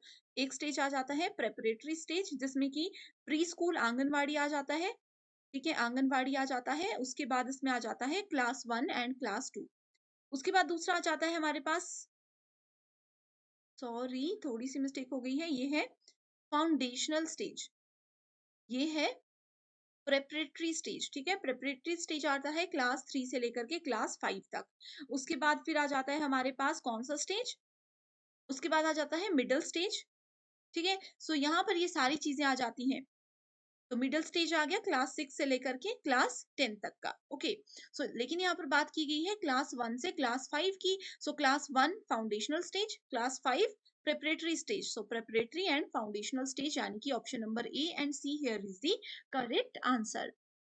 Next question is which of the following has not been promoted by national education policy? So किस चीज को वो प्रमोट नहीं नहीं कर रहा कंपल्सरी स्पेशल एजुकेशन को। क्यों नहीं कर रहा? क्योंकि नेशनल एजुकेशन पॉलिसी के अंदर उन्होंने ये साफ साफ लिखा है कि इंक्लूसिव एजुकेशन होनी चाहिए, इंक्लूसिव एजुकेशन होनी चाहिए। इसका मतलब क्या है? इसका मतलब है कि स्पेशल बच्चों के लिए कोई स्पेशल क्लासेस या स्पेशल स्कूल्स नहीं बनाए जाएंगे।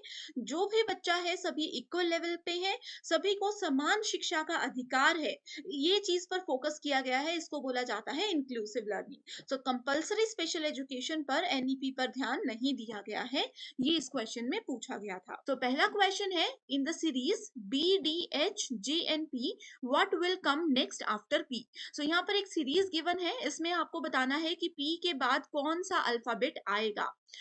इसमें आपको क्या करना होता है, जो गिवन सीरीज होती है लेटर्स की या नंबर्स की, उनका एक अरेंजमेंट पहले देखना होता है। उसके लिए आपको एक ये सीक्वेंस याद होना चाहिए। इस सीक्वेंस में आप देख सकते हो ए से लेकर के जेड तक सारे अल्फाबेट्स लिखे हुए हैं, एंड साथ में ही उनकी पोजीशन लिखी हुई है कि ए कौन से नंबर पर आता है, बी कौन से नंबर पर आता है, एंड जेड कौन से नंबर पर आता है, ओके। सो अगर ये पोजीशन आप लोगों को याद हो जाती है तो बहुत इजीली आप क्वेश्चंस को सॉल्व कर सकते हो। सो इस क्वेश्चन में देखो बी दिया हुआ है, then we have D, then we have H, उसके बाद है जे, देन एन और पी। तो अब अगर देखो ये मैंने ब्लॉक्स बना दिया, अब आप देख सकते हो कि अगर हम बी में 2 नंबर्स ऐड कर देते हैं तो क्या आ जाता है, डी आ जाता है, यानी कि हमारा सेकंड नंबर। उसके बाद डी में अगर हम 4 ऐड कर देते हैं तो हमारे पास आ जाएगा एच, एच में वापस हमने 2 ऐड कर दिया तो आ गया जे, जे में हमने वापस 4 ऐड कर दिया तो आ जाएगा एन, देन एन में अगर हम प्लस 2 वैल्यूज ऐड करते हैं तो पी आ जाएगा। इसी सीक्वेंस के हिसाब से अब देखो +2 +4 +2 +4 +2, देन आपको फिर से यहाँ पर +4 वैल्यूज ऐड करनी है, तो +4 वैल्यूज में आपके पास आ जाएगा नेक्स्ट वैल्यू टी, जो कि इस क्वेश्चन में पूछा गया है। करेक्ट आंसर है यहाँ पर ऑप्शन नंबर 4, राइट। इस तरह से आप इस क्वेश्चन को सॉल्व बहुत इजीली कर सकते हो। साथ ही students examination point of view से इस तरह के क्वेश्चन में ये कॉन्सेप्ट भी एक इंपॉर्टेंट कॉन्सेप्ट होता है कि देखो अगर सीधी सीरीज दी गई है तो ए फर्स्ट नंबर पर आता है एंड जेड लास्ट नंबर पर आता है, लेकिन अगर उल्टी सीरीज की बात करें तो जेड पहले नंबर पर आता है एंड ए 26 नंबर पर आता है। इसीलिए इस सीरीज को इस तरह से लिखा है। जैसे कि अगर जी की बात करें, जी आता है 7th नंबर पर एंड टी आता है 20th नंबर पर, लेकिन अगर इस सीरीज को हम उल्टा करेंगे, उल्टा करके देखेंगे तो टी आता है 7th नंबर पर एंड जी आता है 20th नंबर पर। तो इस तरह से आप लोग याद रख लो इन चीजों को, राइट। नेक्स्ट इज, इसके साथ ही एमसीक्यूज पे मैंने नंबर सीरीज और लेटर सीरीज पे एक स्मार्ट ट्रिक्स वाली वीडियो बनाई है, अगर आपने वो नहीं देखी है तो डिस्क्रिप्शन बॉक्स में लिंक देख सकते हो। नेक्स्ट क्वेश्चन है, ये 2022 में पूछा गया था, list 1 and list 2। Basic formula दिया गया है ट्रायंगल का एरिया, स्क्वायर का एरिया, रोम्बस का एरिया एंड पैरेललोग्राम का एरिया यहाँ पर आप लोगों से पूछा गया है।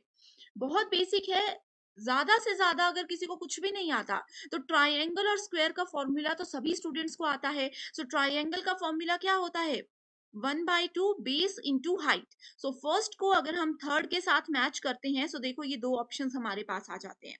ओके, उसके बाद अगर हम लोग स्क्वायर का एरिया निकालते हैं तो इसका एरिया आ जाता है साइड स्क्वायर, साइड का स्क्वायर। ठीक है, ये पहला था ट्रायंगल, दूसरा था स्क्वायर, उसके बाद आ जाता है हमारे पास रोम्बस। रोम्बस का एरिया क्या होता है, इसका एरिया होता है 1/2 product of diagonals and parallelogram का एरिया होता है बेस इंटू हाइट। करेक्ट। सो इस तरह से आपने इसको याद रख लेना है, बिल्कुल बेसिक क्वेश्चन हर साल एग्जाम में आते हैं। एक तरफ नंबर्स दिए हैं, दूसरी तरफ उनके स्क्वायर रूट्स दिए हैं। सो अब यहाँ पर स्टूडेंट्स क्या करते हैं कि सभी के स्क्वायर रूट्स को सॉल्व करने लग जाते हैं, लेकिन ऐसा नहीं करना। देखो यहाँ पे स्मॉलेस्ट वैल्यू क्या दी है, 81 एंड 9, स्मॉलेस्ट वैल्यू ये दी गई है। तो इसमें आप लोग बहुत इजीली कैलकुलेशन कर सकते हो कि स्क्वायर रूट ऑफ 9 क्या होता है, ये होता है 81। सो करेक्ट आंसर आप इसी की मदद से आइडेंटिफाई कर सकते हो। ठीक है, इसी की मदद से आइडेंटिफाई कर सकते हो कि 81 9 के साथ रिलेट करेगा। ओके, उसके बाद 41209 जो है it is related to 29, 841 is related to 203 and यहाँ पर है 53824 is related to 232। Right. So इसके अलावा देखो, अब यहाँ पर आप बोलोगे कि अगर हम 81 को 9 से रिलेट करते तो तीन ऑप्शंस हमारे पास थे। तो इसका एक और तरीका ये भी है कि आप देखो ऑप्शंस में सबसे स्मॉलेस्ट वैल्यू यहाँ पर ये है एंड स्मॉलेस्ट वैल्यू यहाँ पर ये है। राइट। उसके बाद उससे बड़ी वैल्यू यहाँ पर ये वाली है, उससे बड़ी वैल्यू यहाँ पर ये वाली है। तो इस तरह से भी आप लोग इन चीजों को बहुत इजीली कैलकुलेट कर सकते हो। Right. Consider the following number series 2, 10, 30, 68 and we have to find the next number. So, इस तरह के क्वेश्चंस में स्टूडेंट्स हम लोगों को पहले बेसिक रिलेशनशिप फाइंड आउट करना होता है इन गिवन वैल्यूज के साथ। सो अगर हम लोग देखें इस क्वेश्चन में तो इसका पैटर्न क्या है, अगर हम 1 raised to power 3 करते हैं, उसमें +1 कर देते हैं तो हमारे पास वैल्यू आ जाती है 2, जो कि ये गिवन है। नेक्स्ट में अगर हम लोग 2 raised to power 3 करते हैं, +2 करते हैं, then we have value 10। Next में 3 raised to power 3 plus 3 is equals to 30. Then we have 4 raised to power 3 plus 4 is equals to 68. So ये given pattern को तो हमने decide कर लिया, यहाँ पे find out कर लिया। अब इसी pattern को ध्यान में रखते हुए हम लोगों को next value मिल जाएगी, जो कि है 5 raised to power 3 plus 5 is equals to 130. So correct answer यहाँ पे होगा ऑप्शन नंबर 1, that is 130. तो ये अगर स्टूडेंट्स आप लोग find the next number type के जो क्वेश्चंस होते हैं नंबर सीरीज या लेटर सीरीज के, इसको आप लोग PYQs को अगर प्रैक्टिस कर लेते हो तो आपको काफी आइडिया हो जाता है कि किस तरह के पैटर्न से जनरली एनटीए क्वेश्चंस पूछता है। नेक्स्ट क्वेश्चन है, if light is written as GILTH, तो इसके लिए आपको क्या करना है, LIGHT इस तरह से लिख देना है एंड इसको हम कन्वर्ट करते हैं GILTH से। सो इस तरह से अगर आप लोग इन लेटर्स को लिख लेते हो तो आप लोगों को इजी हो जाता है आइडेंटिफाई करना। सो अब देखो, I को हमने एज इट इज रहने दिया, G को हमने यहाँ पे ले आया और इस वाले L को हमने यहाँ पे ले आया, साथ ही H को हम इस तरफ ले आए हैं एंड T को हम इस तरफ ले आए हैं। सो इसमें हो रहा है ये वाला पैटर्न फॉलो। नेक्स्ट एक और चीज हमें दी है कि अगर फाइट को इस तरह से लिखा जाता है तो इसको भी हम लिखकर देख लेते हैं, FIGHT। ये आप लोगों को समझाने के लिए स्टूडेंट्स मैं थोड़ा सा स्लो जा रही हूँ। अगर आप लोगों को एक बार कॉन्सेप्ट समझ आ जाता है तो आप लोग बहुत इजीली कम समय में इस तरह के क्वेश्चंस को सॉल्व कर सकते हो। सो यहाँ पे भी देखो, मिडल टर्म को हमने एज इट इज रखा, इसको यहाँ ले आए, इसको यहाँ ले आए एंड इन दोनों को भी हमने इस तरह से इनकी पोजीशन चेंज कर दी। तो इस अकॉर्डिंग अगर हम देखें तो हमारा नेक्स्ट क्या हो सकता है, SIGHT, इसको हम क्या कर सकते हैं, G को यहाँ ले आएंगे, I को एज इट इज रख लेंगे, then we have S, then we have यहाँ पे आ जाएगा T एंड H को ले आएंगे हम इस तरफ। सो करेक्ट आंसर क्या बन गया, GISTH। सो GISTH यानी कि option number 2 here is the correct answer. So इस तरह के क्वेश्चंस अगर आपको पसंद आ रहे हैं एंड अगर आप चाहते हो कि मैं आगे भी आप लोगों के लिए इसी तरह की वीडियोस लेकर आऊं, तो आप मुझे कमेंट कर सकते हो, या फिर पेपर वन के कोई सेपरेट सेशंस आप मुझसे चाहते हो तो भी आप मुझे कमेंट कीजिए। मैं डेफिनेटली आप लोगों की रिक्वेस्ट को पूरा करूंगी। नेक्स्ट क्वेश्चन है, identify the next number in the series 2, 10, 26 and 50। इस क्वेश्चन में स्टूडेंट्स मैं आपको डायरेक्टली आंसर बता रही हूँ। इसमें कौन सी ट्रिक हमने यूज की है, कौन सा पैटर्न हमने यूज किया है, ये आप मुझे कमेंट करके बताओगे। तो ये आप सभी स्टूडेंट्स के लिए एक होमवर्क क्वेश्चन है। ये डेफिनेटली आप मुझे बताइएगा, इससे आप लोगों की एक बहुत अच्छी प्रैक्टिस हो जाएगी। अगर आपको इसका आंसर नहीं पता चल रहा, इसका पैटर्न नहीं पता चल रहा, तो भी कमेंट कीजिए, मैं वहीं पर आपका रिप्लाई कर दूंगी। इसी के साथ स्टूडेंट्स नेक्स्ट क्वेश्चन पर जाने से पहले आप सभी को बता दूं कि यूजीसी नेट पेपर 2, जो कि हमारा सब्जेक्ट रिलेटेड पेपर होता है, जो हमने पोस्ट ग्रेजुएशन में पढ़ा हुआ है, इसमें अगर हम लोग यूजीसी नेट एग्जाम को के पैटर्न को ध्यान में रखते हुए, उसके डिफिकल्टी लेवल को ध्यान में रखते हुए अच्छे से तैयारी करेंगे, तो इजीली हम अपने जेआरएफ की ड्रीम तक पहुंच सकते हैं। उसके लिए हम आपको कंप्लीट स्टडी मटेरियल देते हैं, जिसमें full syllabus notes and most expected and repeated MCQ series available है। इस एमसीक्यू सीरीज में से एज इट इज बहुत बार क्वेश्चंस पूछे जाते हैं। हमारे एक्सपर्ट एजुकेटर्स ने ही ये सारे एमसीक्यूज डिजाइन किए हैं, जो इंटरव्यू प्रोसेस में भी आपको बहुत मदद करेंगे। आपके सामने जो भी पेपर 2 के सब्जेक्ट्स की लिस्ट है, आप उसको यहाँ पर देख सकते हो, एंड स्क्रीन पर दिए गए किसी भी एक नंबर पर व्हाट्सएप की मदद से इजीली कॉन्टैक्ट कर सकते हो। जनरली इसकी फी है 1600 रुपीज, लेकिन आज मैं आपको देती हूँ फ्लैट 20% ऑफ, यानी कि इसके लिए आपको फीस पे करनी है सिर्फ और सिर्फ 1280 रुपीज। स्टूडेंट्स, आज ही स्टडी मटेरियल को ज्वाइन करके आप इसका बेनिफिट उठा सकते हो, एंड लाइफ टाइम आप इसको यूज कर सकते हो। और कोई टीचिंग एग्जाम है, वहां पे भी आपको बहुत मदद करेगा। इसके साथ ही students, UGC NET paper 1 and paper 2 के कंप्लीट कोर्सेज की इन्फॉर्मेशन के लिए ग्लोबल ऑनलाइन ऐप को डाउनलोड कर सकते हो। बिल्कुल फ्री ऐप है। यहाँ पे आपको हर एक यूनिट के एग्जाम ओरिएंटेड वे में जो है सारे वीडियो लेक्चर्स मिल जाएंगे, जो कि डेफिनेटली आपको हेल्प करेंगे। तो इसी के साथ बढ़ते हैं नेक्स्ट क्वेश्चन की ओर, जिसमें कि पूछा गया है, consider the following letter series. Letter series given है ACF, EGJ, IKN and MOR। तो इस लेटर सीरीज में स्टूडेंट्स आप लोगों को सबसे पहले एक पैटर्न पता होना चाहिए, ठीक है। अब देखो, इसमें हम इसको इस तरह से लिख देते हैं, ACF, then we have EGJ, then we have IKN, then MOR, ठीक है। इस तरह से आप लोग लिख दोगे। उसके बाद आपको क्या करना है, पहले पहले नंबर का कंपैरिजन करना है। ए से अगर हम ई के तरफ जाते हैं तो +4 वैल्यूज आती हैं। ए से ई पे काउंट कीजिए, 4 नंबर्स की एडिशन होती है। ई से आई पे भी +4 होता है, एंड आई से एम पे भी +4 होता है। तो सेम ही पैटर्न हमें फॉलो करना है ई से आगे की ओर।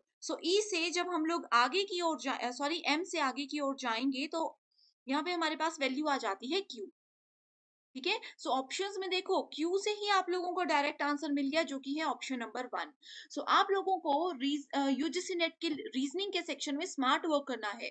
पूरा सॉल्व करने की जरूरत नहीं है। आप देख सकते हो, फर्स्ट लेटर सीरीज में से ही हम लोगों को करेक्ट आंसर बहुत बार मिल जाता है। Okay, next question is, a man walks at a speed of 3 kilometre per hour from location A. एक पर्सन की लोकेशन है ए, तो उन्होंने ए से 3 किलोमीटर पर आवर की तरफ को ईस्ट की साइड को जो है मूव किया, ठीक है। अगर हम लोग इस पॉइंट को ईस्ट डायरेक्शन मानकर चलते हैं, तो उन्होंने 3 किलोमीटर जो है ट्रेवल किया है। ये ईस्ट की डायरेक्शन है, ओके। उन्होंने सिर्फ यहाँ 3 किलोमीटर तक ही ट्रेवल किया। उसके बाद फॉर 1 आवर, ठीक है। इसका मतलब क्या हुआ कि 3 किलोमीटर के लिए उनको कितना समय लग गया, इसके लिए उन लोगों को 1 आवर का समय लग गया।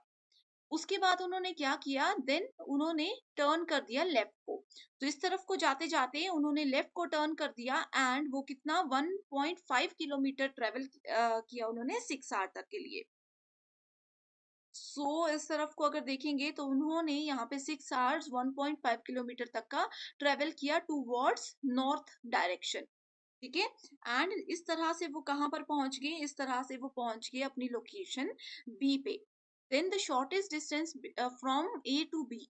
अब देखना है ए से बी पे शॉर्टेस्ट डिस्टेंस क्या है, तो ये वाला शॉर्टेस्ट था। यहाँ पे 3 किलोमीटर ट्रेवल किया, यहाँ पे उन्होंने 1.5 किलोमीटर ट्रेवल किया। सो इसके लिए हम लोगों को क्या करना है, इसके लिए हमें पहले कैलकुलेशन करनी है। सो 1 घंटे तक आप कैलकुलेट करते हो 3 पे, तो आपका रिजल्ट आ जाता है यहाँ पे total 3 kilometres.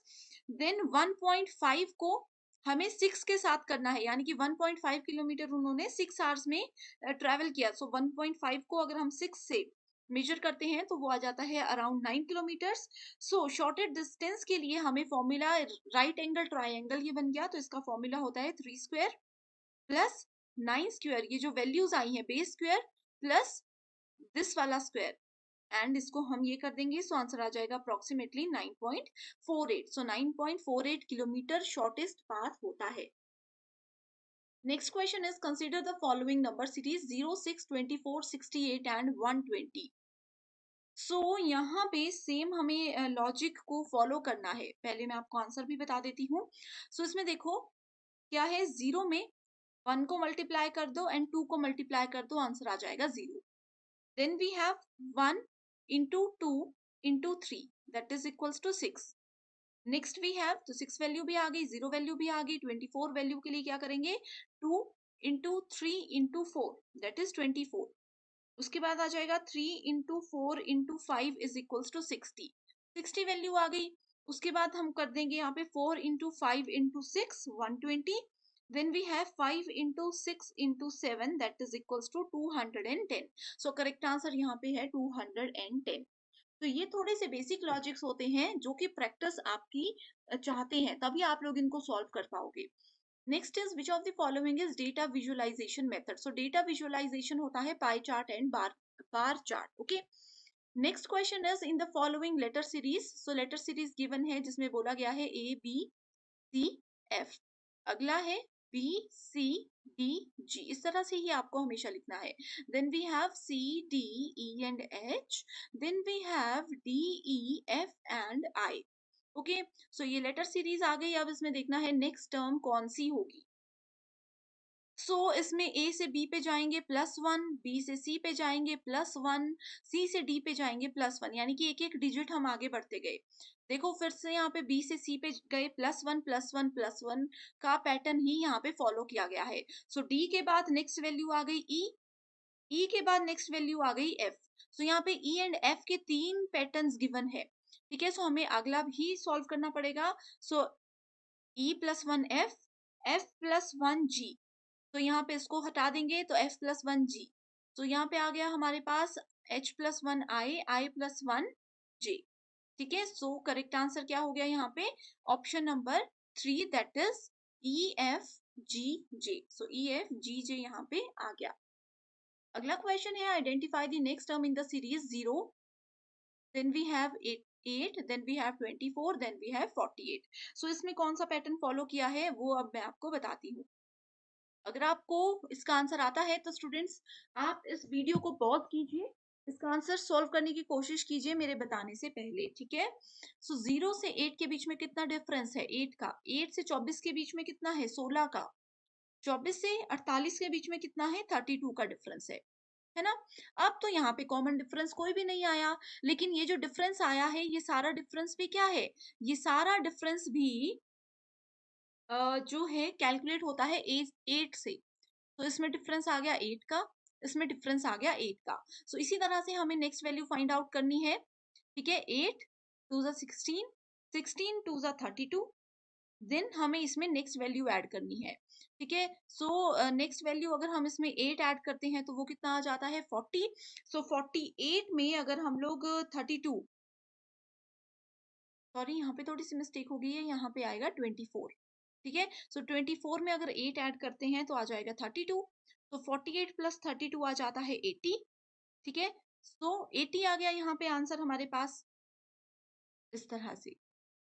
Next is consider the following letter series and identify the next number ACE FHJ KMO and PRT। Right, so इसको हम लोग किस तरह से कैलकुलेट कर सकते हैं, इसमें आप लोग देखो सबसे पहली टर्म है AC। ठीक है, सो यहाँ पे डिफरेंस कितना है +5 का, +5 एंड +5। नेक्स्ट भी अगर हम देखें तो +5 का ही डिफरेंस है, तो ज़्यादा इसमें आगे नहीं बढ़ते हैं। डायरेक्टली P के बाद अगर हम लोग +5 कर लेते हैं, P के बाद +5 कर देंगे तो कितना आ जाएगा? U आ जाएगा। सो U पे हमारा डायरेक्टली आंसर यहाँ पे आ जाता है, दैट इज़ ऑप्शन नंबर